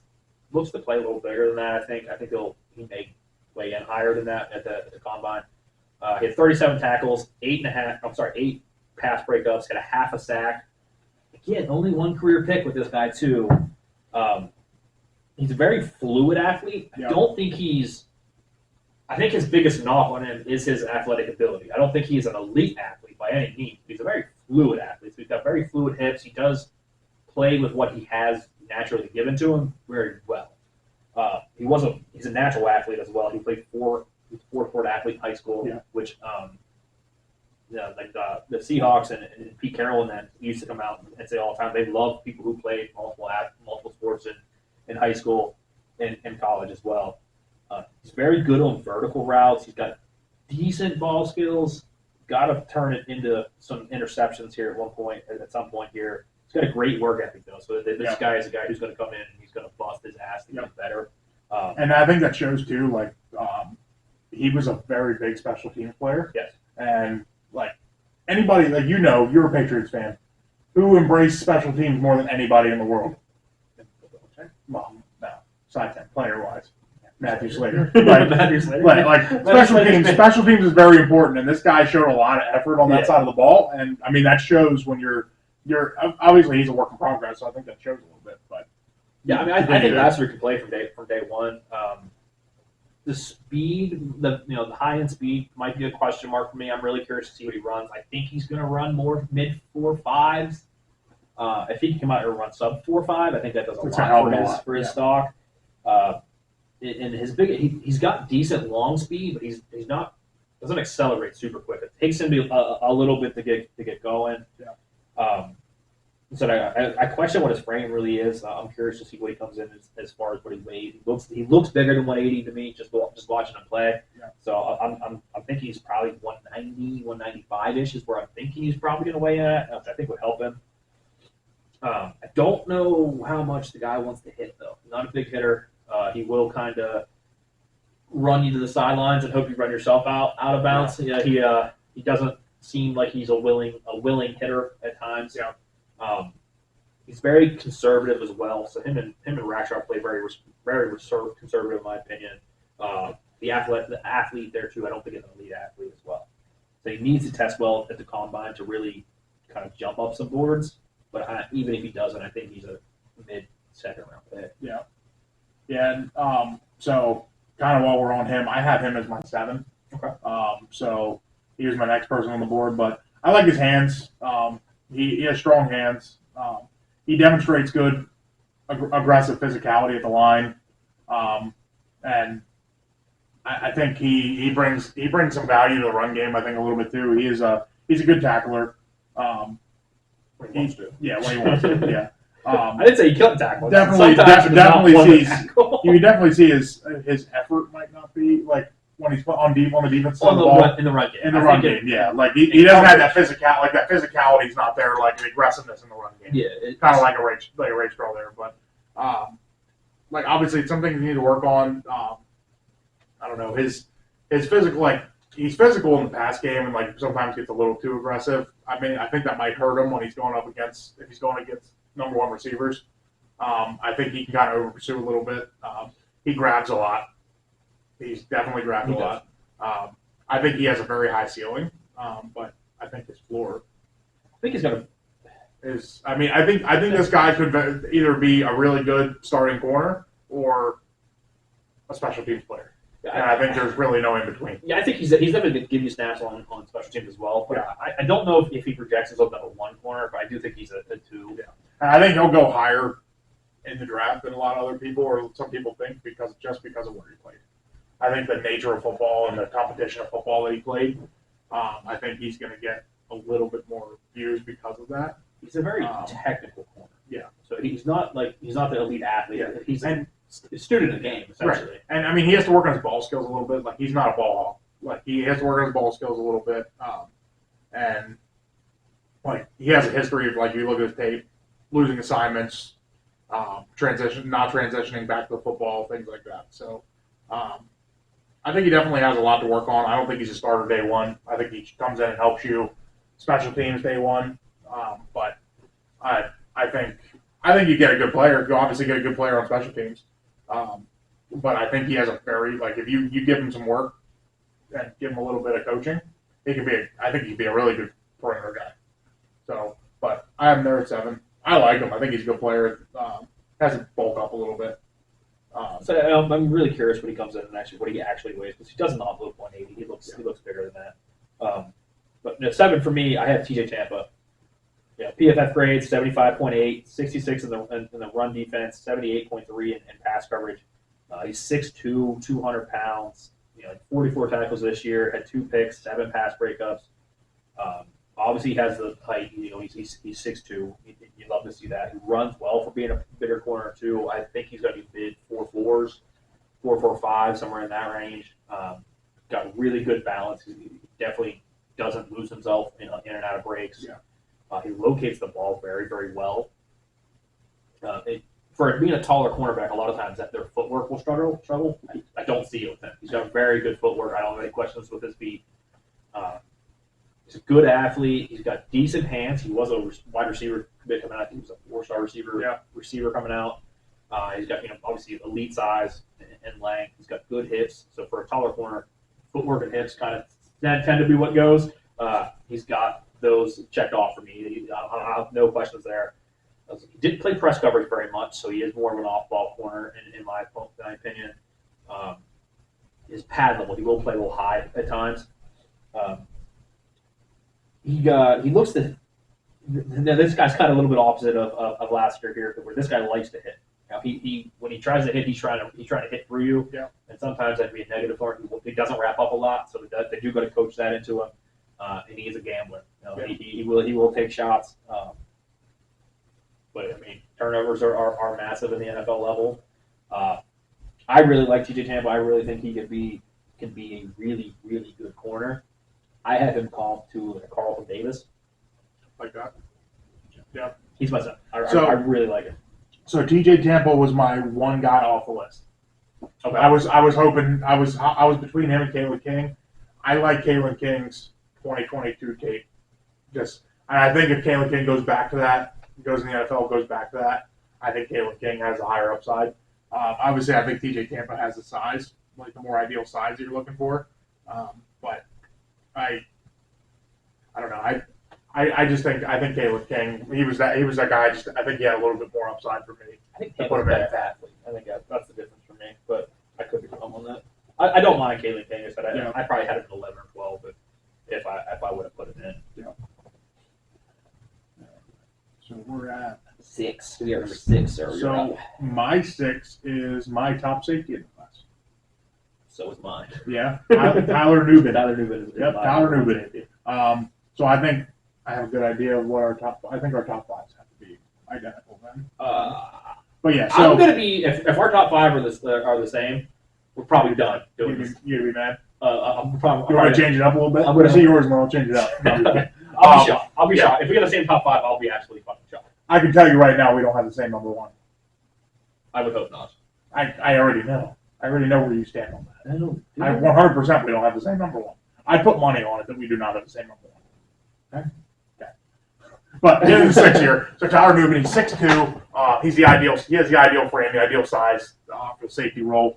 Was that? I'll put money on you. Don't know who my number 1 is. I know who your number 1 is. There you go. Yeah, 100% I know who your number 1 is. So a strong proportional frame. He's ideal for the safety role. He has a physical play style. Doesn't shy from contact. He displays some explosiveness and closing speed, and it's crucial when he's for downhill run support and things like that. He has fluid movement, adaptability in the coverage. He has strong tracking skills. Sorry, I screwed up this typing that I had on here. Yeah, mine's on 2 pages. It's Yeah, really bothering I shit. literally I misspelled a word and I'm like, what the fuck does that say? But he's he has some very instinctual play in his game. He has a natural feel for the position. He's a true safety, I believe. Strong tackling, good use of his hands, capable of taking on blocks and delivering impactful hits. He has a swagger on the field. So there's obviously there's the swagger to his game, and he's capable of playing in the box when needed. Couple things I have on here for things he has to work on. His footwork can be a little choppy when he's playing, especially in the middle of the field. So I think he has to work on a little bit of them ball hawking skills. In the man coverage game, sorry, I screwed up another word. In the man coverage game, sometimes he relies on his physicality and kind of gets the grabbing, tugging, things of that nature. I haven't watched a whole lot of film on him because I really didn't think I needed to. I thought just watching a couple games of his film, he's the best safety in the class, in my opinion. I do too. A couple bad angles I've seen that he took, but I'll throw you my comp on him real quick. My comp that I had on him is actually I'm being a homer on this one. Might be a little high for him, but I think this is definitely where his ceiling is, where he can get to. Justin Simmons. I see a lot of Justin Simmons now excels in the ball hawking game. Justin Simmons is a ball hawk, but Justin Simmons tackles very well. But similar coming out of college, Justin Simmons was a 3rd-round pick coming out of Boston College. So I think some similar things to what Newbin has to work on is things that Justin Simmons had to work on coming out. Obviously, his speed's not elite. He has good size. He had to work on his footwork a little bit in the middle of the field. Justin Simmons wasn't a top safety in the league his first couple of years. No. He obviously worked into that. 3 years in the league. He's one of the best safeties in the league. I think he's probably a top 5 safety right now in the league, and I think Tyler Newbin can really get there. And I think just looking at their scouting reports, if you go back and look at Justin Simmons' scouting report, very similar. Yeah, it is. So I do that comp for it, and I actually think I might take it better than mine. But obviously he was 89.2 on PFF, 70.2 in the run game, 90.1 in coverage this year. And I'll be honest, coming into the year, I had him as my 2. He jumped Cameron Kitchen as my top safety coming out this year, just because his take this year was last year Cameron Kitchen. Yeah. In my opinion. 6'2", 210, 53 tackles, had a sack, 4 fumble, had 5 picks, 4 pass breakups this year. So he can turn the ball over for you. He's got very powerful hands. He plays very strong with his hands. He's got great awareness. He tracks the ball really well. I think he's got really long arms too. I'm really, really curious to see what those actually come in at. They look like he's got very long arms. He's very versatile. he can play in box and in coverage. So I think he is your Swiss Army enough to do it all type safety. Obviously, he's got ideal safety size. Things I think he needs to work on. He does tackle well, but he doesn't wrap up as well, which seems to be kind of a reoccurring theme these days. People want the big blowy up hit and not just the safe tackle. He will be a little high in his back pedal at times, so he's got to get a little better at that. The physical speed, I think, is his biggest concern for me. I think he's going to run high 4 or 5. I think if he can run 4.52, I have a lot less concerns. But I do really like him. His footwork, you did mention this too, his footwork can be choppy at times, but it's also on mine. I really like Tyler Newman. I think he's a day one starter in just about every single team in the league. Yeah. Like I don't think there's a team that can't find a place for him to play day one. There's not a single team in the league that has 2 stud safeties. There's not. No. I mean, there's a couple teams that have 2 that I like. Yeah. 2 that you like, 1 that's really good, a couple teams that have 1 that's really good, but this guy. I really like New England safeties. Yeah. I mean, this guy's going to probably go in, if he's a first round pick. You think he's a first round pick? I think he's back end of the first round. Yeah. If he doesn't go, he's top 40 for me. If he goes back end of the first round, he's going to go to a playoff team. He will instantly help any team that was in the playoffs this year. Oh, absolutely. Like, I think maybe, I don't even know who I would say with an exception of. Who has elite safeties that, this guy wouldn't be able to fit into. I don't think there's any team that he does not play. I think he's going to be best player available for a lot of picks. Yeah. I think he'll get passed up on a lot because people are going to be looking at these receivers, I think, in the back end of the first round. But I mean, I think his biggest knock on him is safety value. Where it's people don't tend to evaluate appropriately, in my opinion. As far as that goes, so people will tend to go corner over safety. He is more of a true safety than a corner. Although he can cover. I mean, this guy's going to loft tight ends up. Yeah. My component, I don't like my component, to be 100% honest with you, and I had a hard time kind of finding one I liked better. He reminds me of Juan Thornhill, but he's better than Juan Thornhill. Yeah. He plays the game very similar to the Juan Thornhill. Yeah, but I think he's better. I think he's day one better than Juan Thornhill. But that style of safety. So when I was going through, I mean, obviously, so I remember the year that Justin Simmons was drafted. I liked him. I liked Justin Simmons from the beginning. I was also out with a torn ACL that offseason, and I did really a whole lot of just sitting around and doing nothing. And I studied the draft religiously that year, and I really liked Justin Simmons coming out. And I remember watching Justin Simmons, and Tyler Newman reminds me so much of him coming out. I'm not saying Justin Simmons now. No, yeah. I'm talking the Justin Simmons coming out of Boston College was almost identical. And I love that he played in Minnesota. Yeah. So he's not afraid to hold it. No. And obviously you need that. Yeah, absolutely. So he's not going to be a fair weather guy. Easily, I think he's my best safety on the board. And I think coming up here, I think we have our top 5 here. Obviously, our top 5 is going to be the same, I believe. It's not going to be maybe not the order. I don't think we're in the same order. Same 5 guys. Yeah, we got same 5 guys. I would be shocked if we on the same 5. I believe there's one guy. Before we get into this, I think all 5 of these guys are first round picks. All 5. I do too, but I think I'm starting to talk myself into one of them not being. Is it your number 5? Okay. So my number 5, Quinyon Mitchell from Toledo. No. Not your number 5. Got it. Okay. So where's he at for you? 4? 3, 2, 1. 1. Really? Quinyon Mitchell is my number 1 safety. Everyone in my corner. Wow. I was really high on him, and I'll be honest with you. I did not know. I didn't. Okay. I told you. I was wrong. I 100% thought you were going to say Cooper DeJean was your number 1. Cooper DeJean is not my number 2 even, so you're way off. Okay. But with Quinyon Mitchell, for me, I fucking love this dude. I've loved his tape all year. I've watched all of his tape. My biggest concern with him was he doesn't play press coverage. Yeah. And this kid went out and dominates the Senior Bowl as a press corner and just said, "I'm gonna fuck you up all day." Yeah. I said, "All right, yep." No, I had him at 3 initially, and he won me. He took 2 spots. I love his athleticism. I love him. I mean, he's 6 foot, so I mean he's a good size. Ran a 4.35. So I'm gonna love to see what he does in the combine. but obviously he's one of Feldman's freak lists. He's number 46 on the freak list. His field vision's great. He's a great zone corner. I think he's pretty good in man coverage too. I mean, I really didn't see much issues there. His tenacity in the tackling, like receivers, not letting receivers get past him. His ball skills are elite, in my opinion.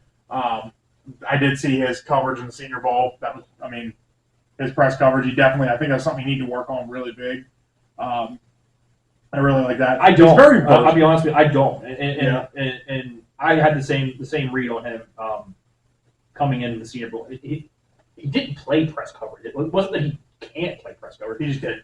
The defense wasn't designed for him to play press coverage. Yeah. When he came out at the Senior Bowl and was literally just pressing up everybody there, all right, I have no concern with this guy press coverage. Yeah. Yeah, I mean, and honestly, I mean, even if he isn't playing press coverage, he can run. He can run with anybody. He can turn this guy can run with anyone. His linear quickness and burst, I mean, that's probably his biggest strength in his game is his burst.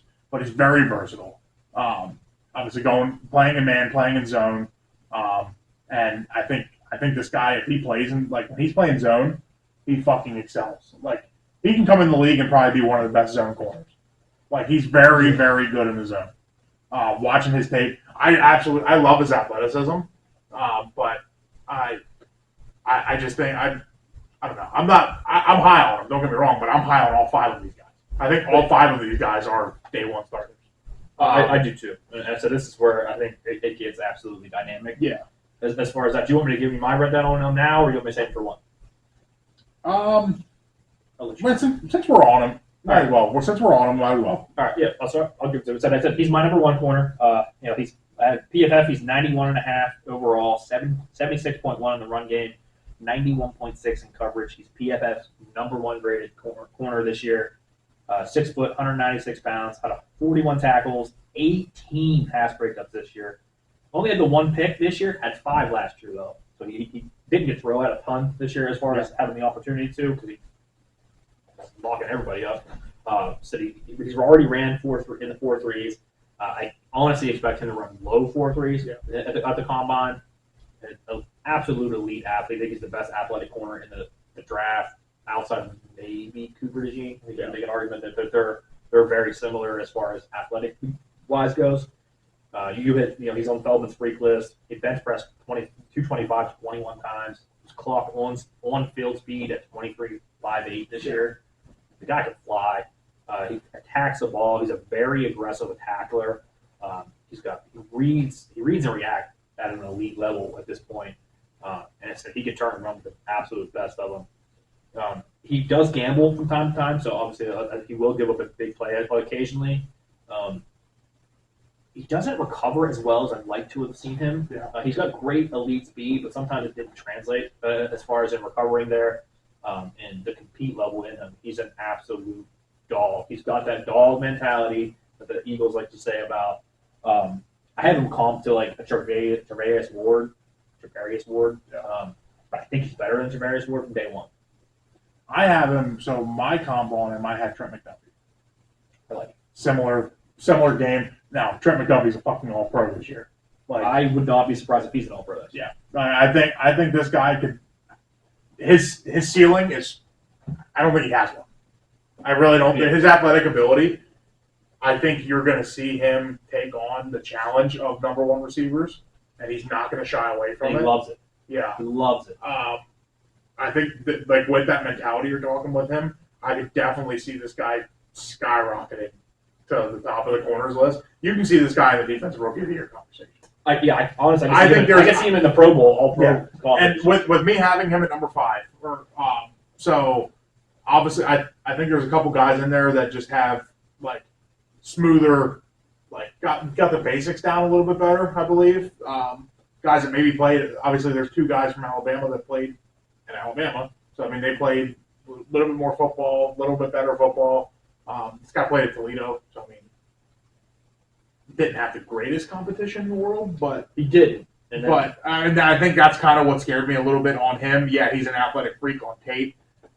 How's it going to translate? That's my only question mark. I think this guy could shock a lot of people. Like, I think this guy. I mean, you could see. I also saw like a Devin Witherspoon-ish comp on him. Yeah, Um, not quite as like, tall as with this one. obviously, Devin Witherspoon's a number 5 pick in the draft. Quinyon Mitchell's not going number 5 in the draft. He's probably around 20. I think it's a sweet spot because I think you're going to see guys picking some other guys here in the top 5 first, I just honestly because think of he the. is firmly in the QB1 race. Yeah. I think it's a 3-horse race for who it is at one as the number 1 corner this year. Yeah. So I do think he is in that running. So it's going to be kind of whoever. I think my number 1 is going to be the guy that goes is the first pick. I think his game is the most polished, and we'll get to that when I get to 1. But he's your number 1. He's our number 1. I did not see him being. That's what I said. I guarantee you don't know who my number 1 is. I said I was super high on him all year, and then the Senior Bowl he won me over. Pretty much every concern I had about the kid, he went out at the Senior Bowl and said, "Look, I can do this. I just wasn't asked to do this." Yeah. So I didn't have to do this, and I think when you see him, I think he's going to help himself in the combine. I really do. He is going to blow. He's going to run low to mid 4.3s, and he's gonna be on top of people's radars, and I think he's gonna fly up the board. Yeah, you might see him flying up the board closer. I honestly think from the Senior Bowl on, you're seeing him start to fly up the boards. Yeah. I really like him, and I'm excited to see what that kid can do in the league. But for me, 5 was I had a hard time putting him here. I didn't do my 5. Yeah. I was on my 1. We got there early. My 5 was Kool-Aid McKinstry. So that's my 4. That's my next one. Yeah. Which coming into the year, I didn't think there was any chance Kool-Aid wasn't the one. He definitely hurt himself this year. But did he hurt it? He didn't play bad this year. He just didn't get throw out as much this year. No, I mean, but other people played well. I think his teammate played better than he did. I do too. Obviously, no shocker here. I have Terry on order, clearly ranked higher. He's my 5. Yeah. Kool-Aid, he's 88.8 in the PFFF. I mean, PFF. Throw an extra F in there. He played the run really well this year. 90.5 in the run, 84.9 in coverage this year. He's 6'1", 195 pounds. 32 tackles, 7 pass breakups. Only had 2 career picks, which is shocking for somebody who played as a freshman at Alabama. Yeah. I think he's a better zone corner than he is a man cover corner. And part of that is because of the athlete. But I think he's the best press corner in this draft. Yeah. So if you like a press zone kind of corner, I think he's your guy. I think he has the highest floor, but maybe not the highest ceiling. Yeah. And just because of that is that he's not the elite athlete that some of these other cats are. But he plays with amazing poise. He's a communicator in Alabama's secondary, which says a lot. Alabama runs a pro style defense. Yeah. So if he's the guy you're using to communicate with, that's a lot for him. He's got a super effective jam. His hand placement on his jam coverage is great. He's got really good arm length.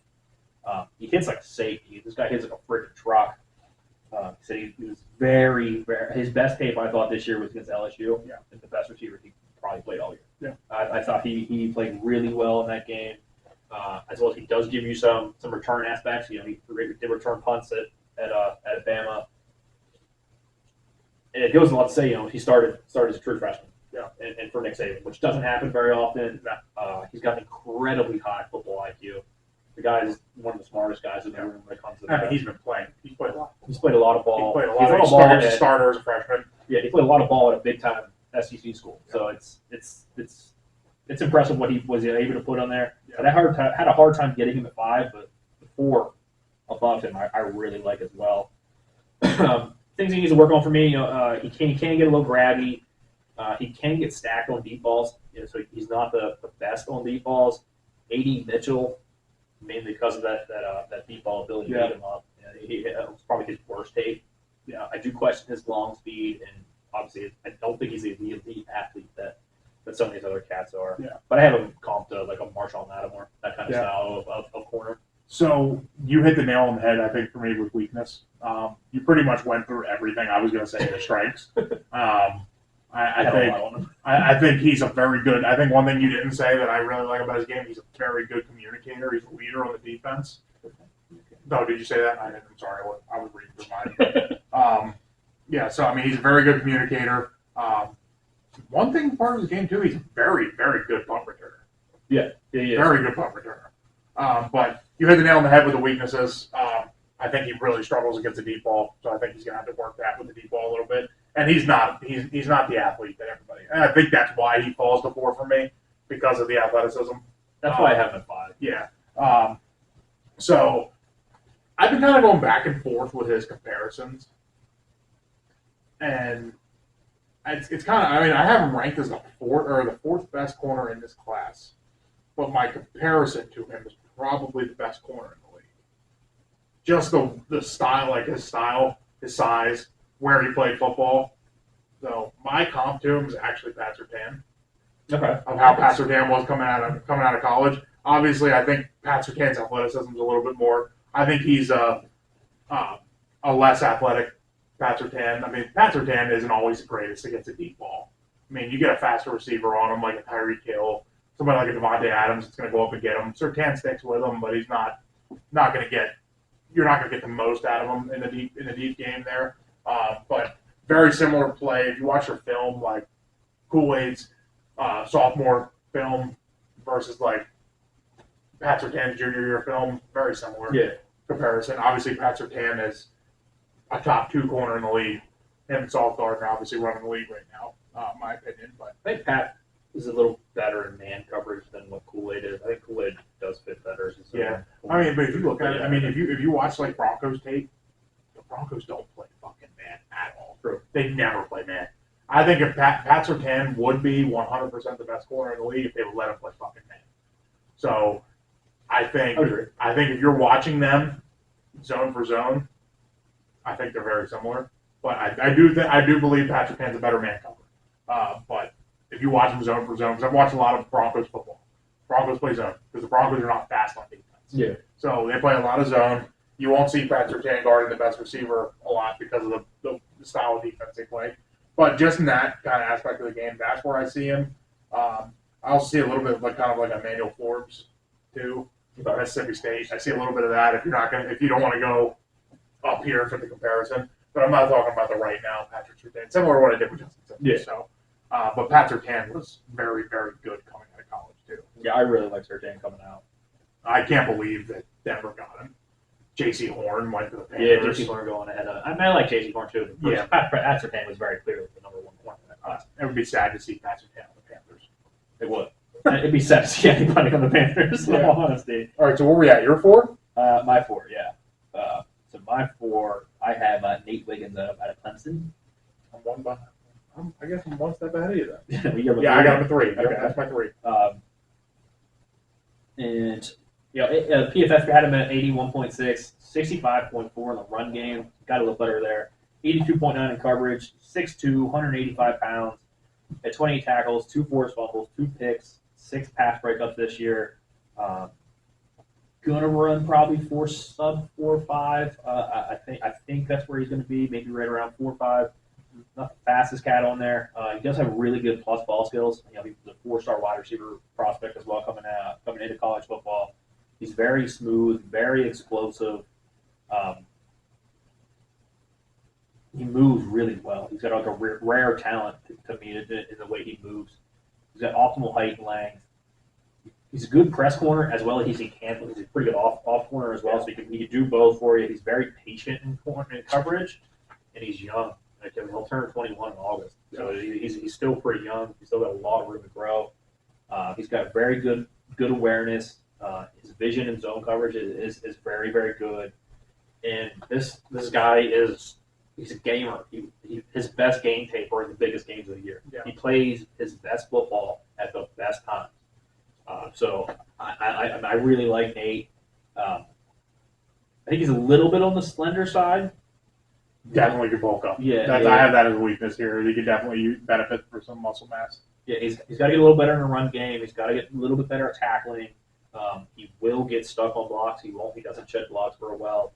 And I do question his strength a little bit there. So I really like Nate, and I said he plays his best ball in the biggest moments. Yeah. And that says a lot for me.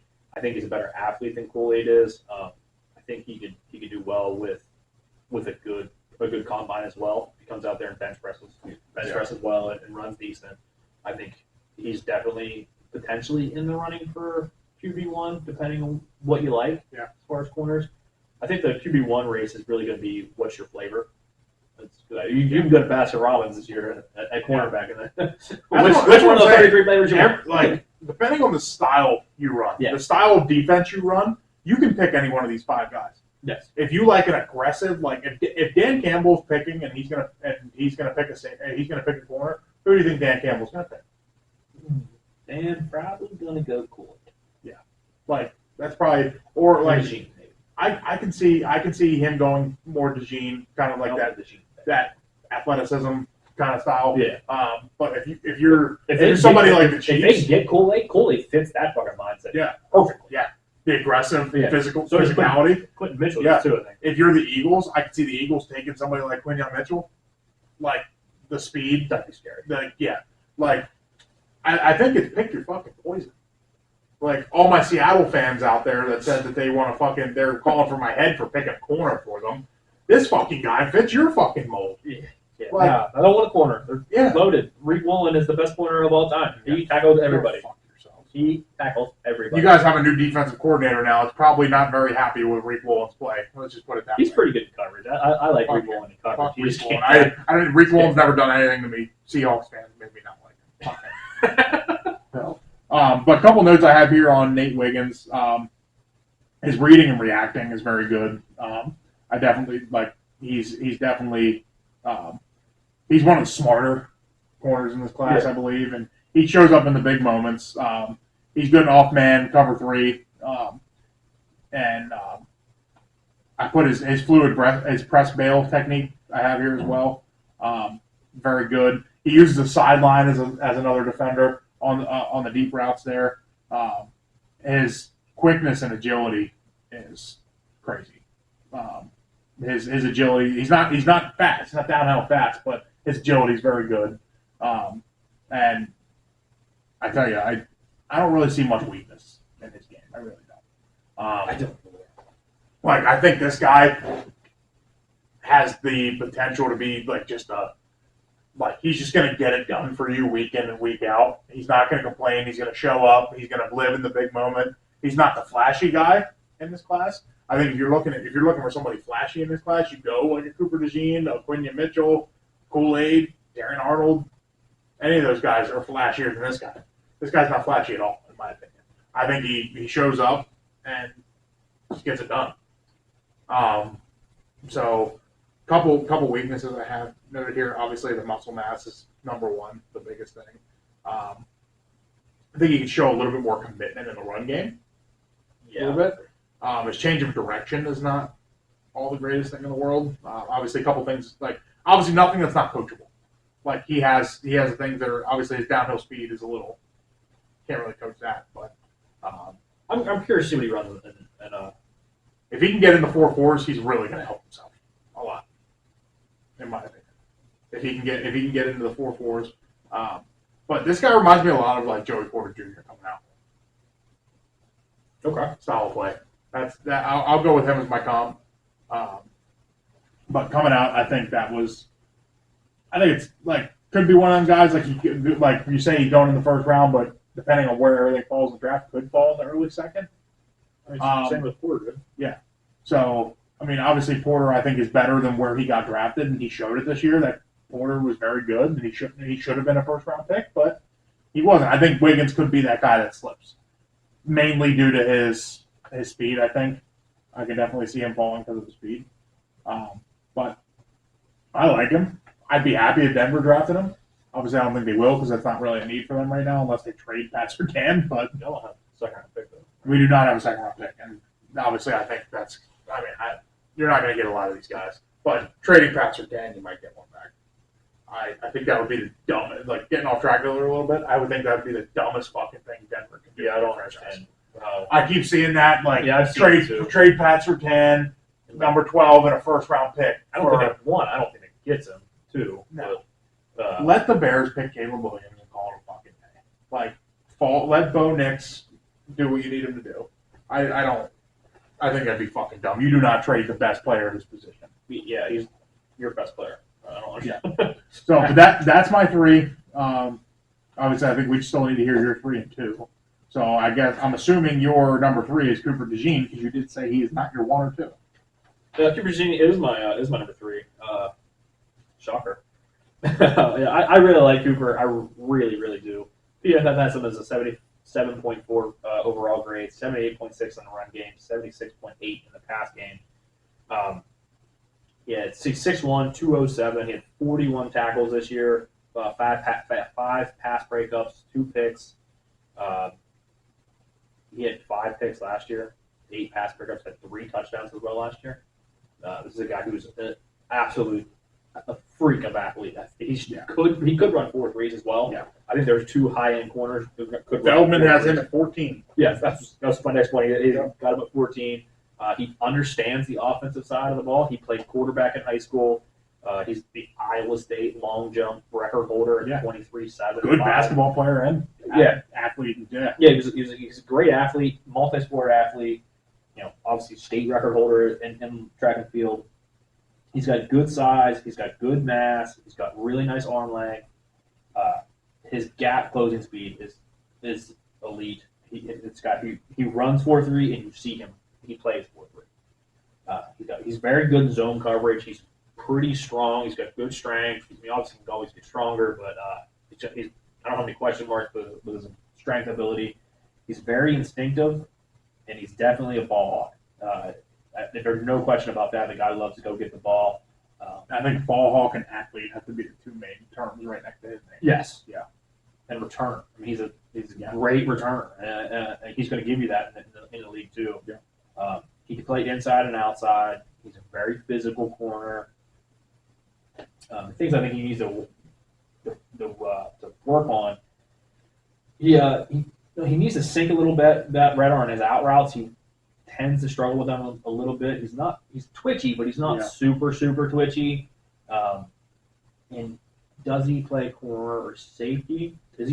I think he might be a better safety. And I'm not saying he's a bad corner. So I think he's a very good corner, but I think this guy could be an all-pro safety. I do too. I think he can be all pro. 100%. His athletic ability and his ball skills, his tracking, his athleticism. He's too fast. I could definitely see him over pursuing a little bit if he played safety. But I think this guy, you don't see him make 4-3 safety. If this guy starts getting burnt or starts playing bad at corner, just because of what he is, he's going to get moved to safety. I'm not trying to sound racist or anything. He is a white corner. Okay, and for any motherfuckers that didn't know if he was a white corner, he's our number 1 starting white corner. The white guy's leader right here. This guy embraces what the white guys are about, which isn't really a whole lot of it. Him and his teammate. Yeah. What is it with Iowa and white corners? Yeah, Riley Moss, the Broncos' 5th-string receiver. It's not bad. Great special teams player. Special teams player. I don't mind Riley Moss at all. Yeah. I really like Cooper DeJean. Cooper DeJean's my number 2. So he's a very natural zone defender, which I think could benefit him if he plays safety. His back pedal is very good. His footwork, I think, is very fluid, very good. He has very disciplined technique. He has very good short area mobility. He can play the slot or the outside, really whatever he wants. I think you play him anywhere in the defensive backfield. He's going to do it well. I do have a couple of things. You said it with the hip sinking a little bit. I think you definitely see that. I want to see a little bit more fluidity in his hips, kind of getting him in and out of his motions. He's a ball player, so that he's a bigger guy. Yeah, he's 207. And then occasional wasted motion and press man could tug him a little bit off the line and everything. So, and I think at times he can channel his recovery speed a little bit out of transitions to close the gaps. His recovery speed isn't always there. I think he has to work on his balance a little bit too. But I think the kid's fucking a freak and could very easily fall him. Top 10's hard in this draft because I think top 10 is you're going to see a lot of quarterbacks, a lot of offensive linemen. I think if this was a class that didn't have the elite depth at corner, I think you see the corners go higher. Yeah, I think the what's going to hurt all these guys in the top 15 or a top 5 here that we just named, all deserving of going top 15. Yeah, 100%. But I think with there being so many of them and so many good ones, they're definitely going to hurt. Like a guy like Nate Wiggins could very well fall to the second round, and he should because of the depth of this position. Yeah. I think somebody's going to fall in love with Cooper DeJean and take him a little bit earlier than expected. I still think my number one corner, obviously, I think we know who it is. DeJean too? I DeJean too, yeah. So my number one corner, I think, is going to be the first corner taken no matter what, in my opinion. But I really like his game. But do you have anything else here on DeJean? Yeah, I mean, who's your call for him? Honestly, it was kind of hard. This one was really hard for me because I had the same question as you. Is he a corner forever? That's kind of I was kind of tossing a couple names around as far as like the athletic ability. I see similarities to your boy in New England, Gonzalez. Okay. That's actually, I actually forgot to say that. That's who I had Nate Wiggins call. Oh, okay. Description of Yeah, I mean, I see a little bit like the athleticism. I see it there, but like I can't think of anybody else that athlete. What's that? He's a better athlete than Gonzalez was in my That's why I'm like I can't really think of who out there that plays corner is just a fucking elite athlete. We haven't seen very many elite athletes like DeJean come out and play corner. Most of those guys are typically linebackers or safeties, kind of like an Isaiah Simmons type player. Like guy's a freaking athlete. They just never can never figure out. Nobody can figure out how to use them. I think that might struggle with DeJean. People might play him a little bit. I don't have any concerns with DeJean. Wherever somebody's going, just put this guy on the field and he's going to be a monster. I think he's going to play corner just because that's a bigger positional value. Yeah. I see a lot of Richard Sherman's game in him, but he's more athletic than Richard Sherman, so it's kind of scary as far as that goes. Sherman's a Hall of Famer in my opinion, so. And honestly, I think Richard Sherman is a guy who probably should have moved to safety a little bit later in his career and could have extended that career. But I see they play very physical styles, and I really like Cooper DeJean. And I don't have any problem with somebody taking him in the top 15. Yeah. I think he could go top 10, depending on your preference this year and how you value the rest of the class. You see your number 2? Right. Yeah, he was my number 2. So it's my turn, right? Yeah, because you were your 3. He was my 3. Yeah. So my number 1 and your number 2 is the same person. So my number 1 is Terry Arnold. Yeah. So he's my number 2. Yeah. So obviously we know who your number 1 is. You picked Quentin Mitchell as your number 1 there. So my number 1 is Terry Arnold. I'm going to give you my reason why. I think Terry Arnold is the safest pick out of these 5 corners. Like we've talked about the guy. I think Cooper DeJean is the safest pick. Really? I do. I think Terry Arnold, as far as the game, the level of football he's played, and like he got the basics down. Like his basics are like he definitely got it down. I think he was coached very well on a good defense. His size is very good. I think he's a very good man cover guy. I think he can work a little bit in the zone. I think his best part of his game is man coverage, in my opinion. His good frame, ideal height, solid build, good length, and has good speed. I mean, he's 6 foot. He's not going to light the world on fire in tangibles, or as far as his attributes here, like his speed. He has good size. I still think he's going to run some 4.4s. Yeah, he's going to run 4.4s. Yeah, 4.4, mid 4.4s. But some of his, like when I'm talking about the basics, his footwork is very good. He shows very good patience. His technical abilities in the man coverage game is very good and has very good physicality. He has good hips, great explosion. His transition and like his recovery, I think, are also very good and good part of his game. He's a consistent heavy hitter in the tackling game. I think he wraps well is one thing that we talked about earlier, that certain guys don't wrap well.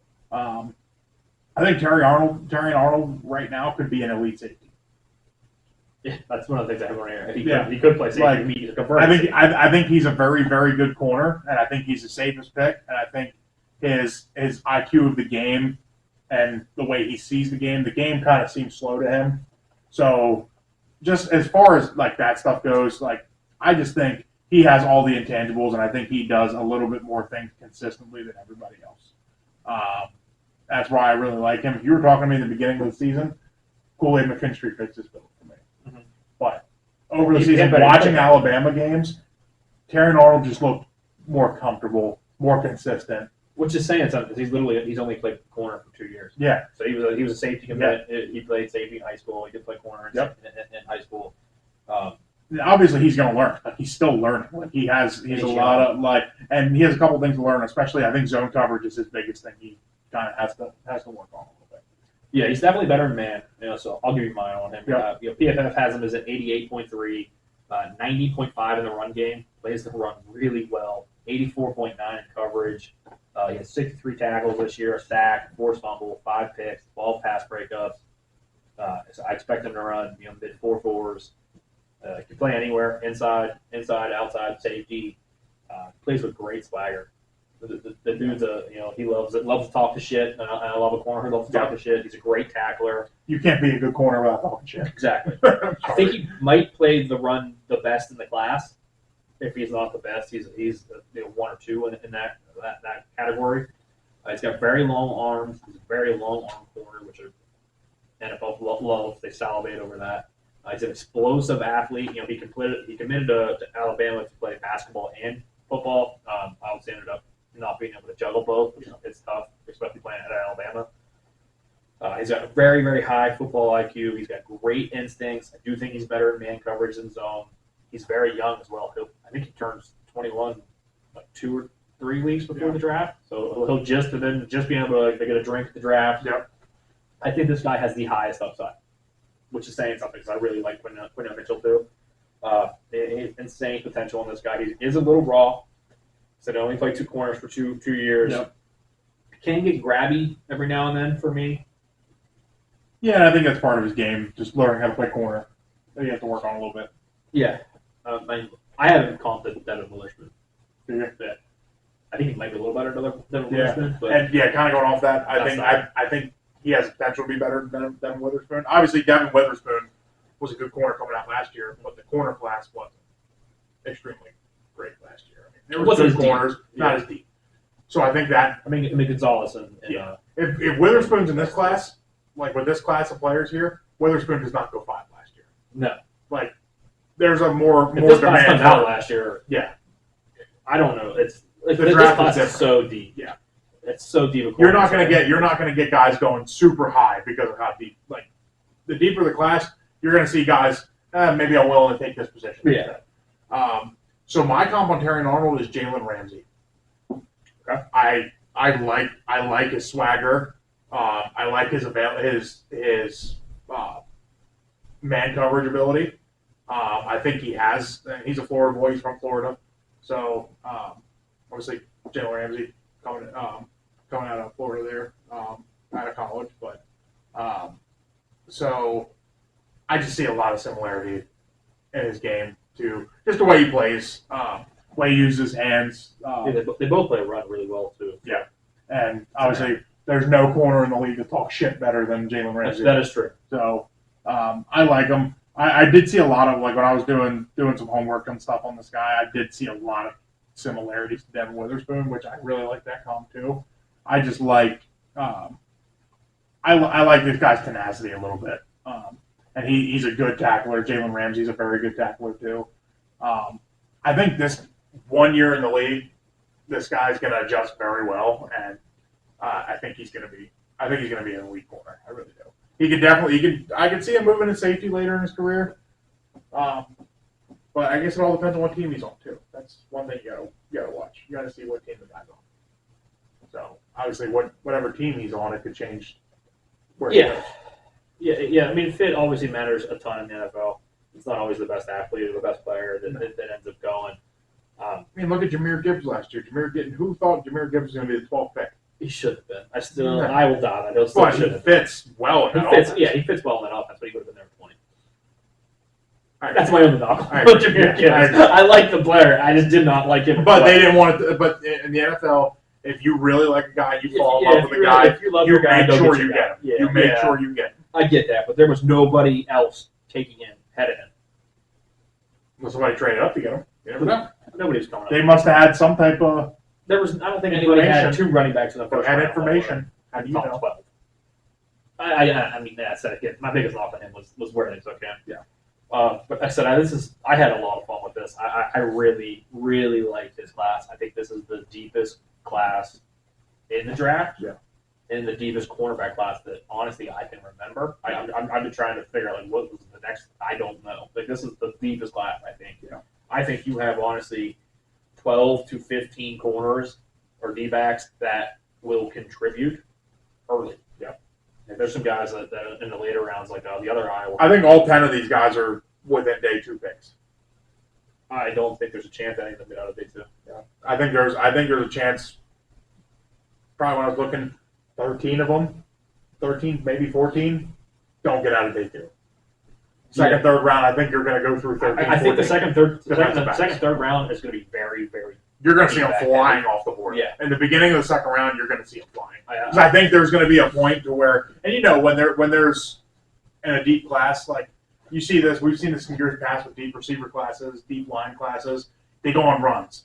Once one person picks them, they're like, okay, maybe we shouldn't wait because then somebody else is going to pick them. I think as soon as it starts, it doesn't. I think last year we went 4 straight receivers.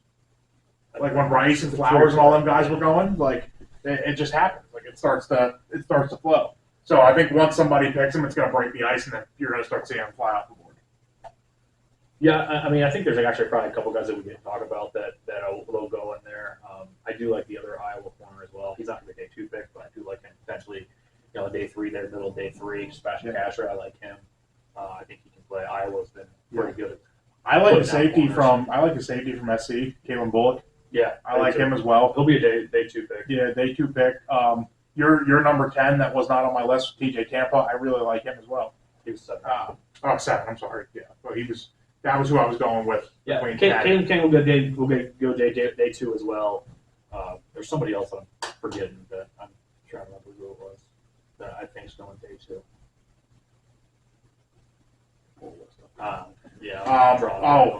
Josh Newton from TCU. Josh Newton. I don't know if he goes day I like 2, him. but I do like Josh Newton. DJ James from Auburn. DJ I like James, a lot. Yeah, I think he could play. Bullard, safety from Georgia. Carson from Wake Forest. All guys there. I really like, I don't know if I can pronounce this guy's name correctly, Sandstro from Michigan. I like him as well. But, I mean, hell, going... Yeah, you can get guys on day 3 in this class, in my opinion, that are going to contribute fairly early, in my opinion. Are there seriously 2 guys from Auburn named DJ James? You notice that? I did not. Just going through the list here, like there's 2 guys from Auburn. They're 2 completely different people named DJ James. It's weird. But the one DJ James, who's ranked number 23, is wearing an Oregon polo. So, probably transfer from there. Yeah, 2 DJ James. One's 5'11", 180, and the other one is 6'1", 164. Yeah. Raheem Prickett is another guy I don't mind, out of Auburn. I think he probably, I don't know if he goes to day 2, but maybe early day 3. Yeah.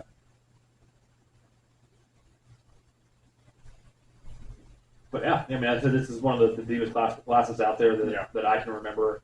I really like this class. The kid out of the other Missouri. Chris Abrams. Yeah, I like him as well. He could be a day 2 pick.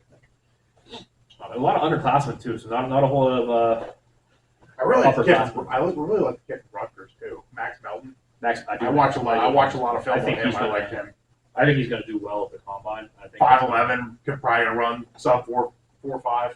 Yeah, I think he have a good combine day. I'm really excited to see these guys at the combine. I think it's going to be one of the best must watch games. Another one that's kind of off my list. I mean, I probably have him around 15, but 6'3", probably going to run sub 4.5 really well. Kyrie Jackson from Oregon.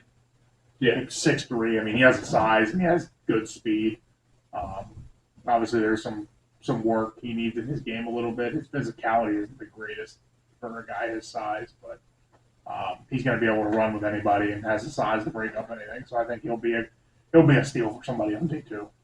You'll probably see him in the 3rd round, but I think he'll be a steal. Yeah, the size for that corner, it's tough to pass them out. It's one thing you can't coach is size for sure. Yeah. So, but I guess that'll wrap up our defensive backs. Guess we're doing offensive linemen next, right? We doing tackles. We're gonna do interior next week. Let's do tackles. Let's do tackles. We did the ends already, so let's do tackles, and then we'll get into then following that, we'll get an interior defense, interior offense. I think the tackle class is another one that's has some big names on there. I'm gonna do some deep dive in here in some of the other ones, but I really think there's. Yeah, I've looked at some of the bigger guys. You know, obviously, I thought Tyler Guyton at the Senior Bowl this week had a really good week for him. So I think there's 8 tackles. And I know we just talked about this with the corners. There could very well be 8 tackles in the first round. Yeah, I have a hard time with some of these guys. I got to watch a little more film with some of the guys a little farther down the board. And I think I have a lot of them potentially moving inside. Yeah, like if we're just kind of looking like that kid from Arizona, Jordan Morgan, 6'4", 312, screams guard to me. Yeah, screams guard. The kid from Washington, Fatanu from Washington, screams guard to me. 6'4", 317. Grant Barton, I think, might move I inside. think Guyton's a true offensive tackle. I do like too. I think he'll be a very good offensive tackle. Marius Mims, an offensive tackle. I really like J.C. Latham, but I would like him a lot more guard. I really think J.C. Latham, I think, would be like I can see J.C. Latham going to the Cowboys and bumping inside and being a guard like the Cowboys like to do. The Cowboys like to draft left tackles and make them guards, and they become elite. Yeah, Like I can see J.C. Latham fitting that, but he's 6'6", 360, so he's a big fucking boy.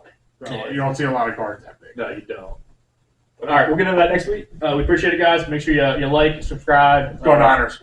Talk some shit in the comments. You know, obviously we got the big game, Super Bowl this week here. So let us know who you got. We appreciate it. Thanks, guys. See you next week. Yeah.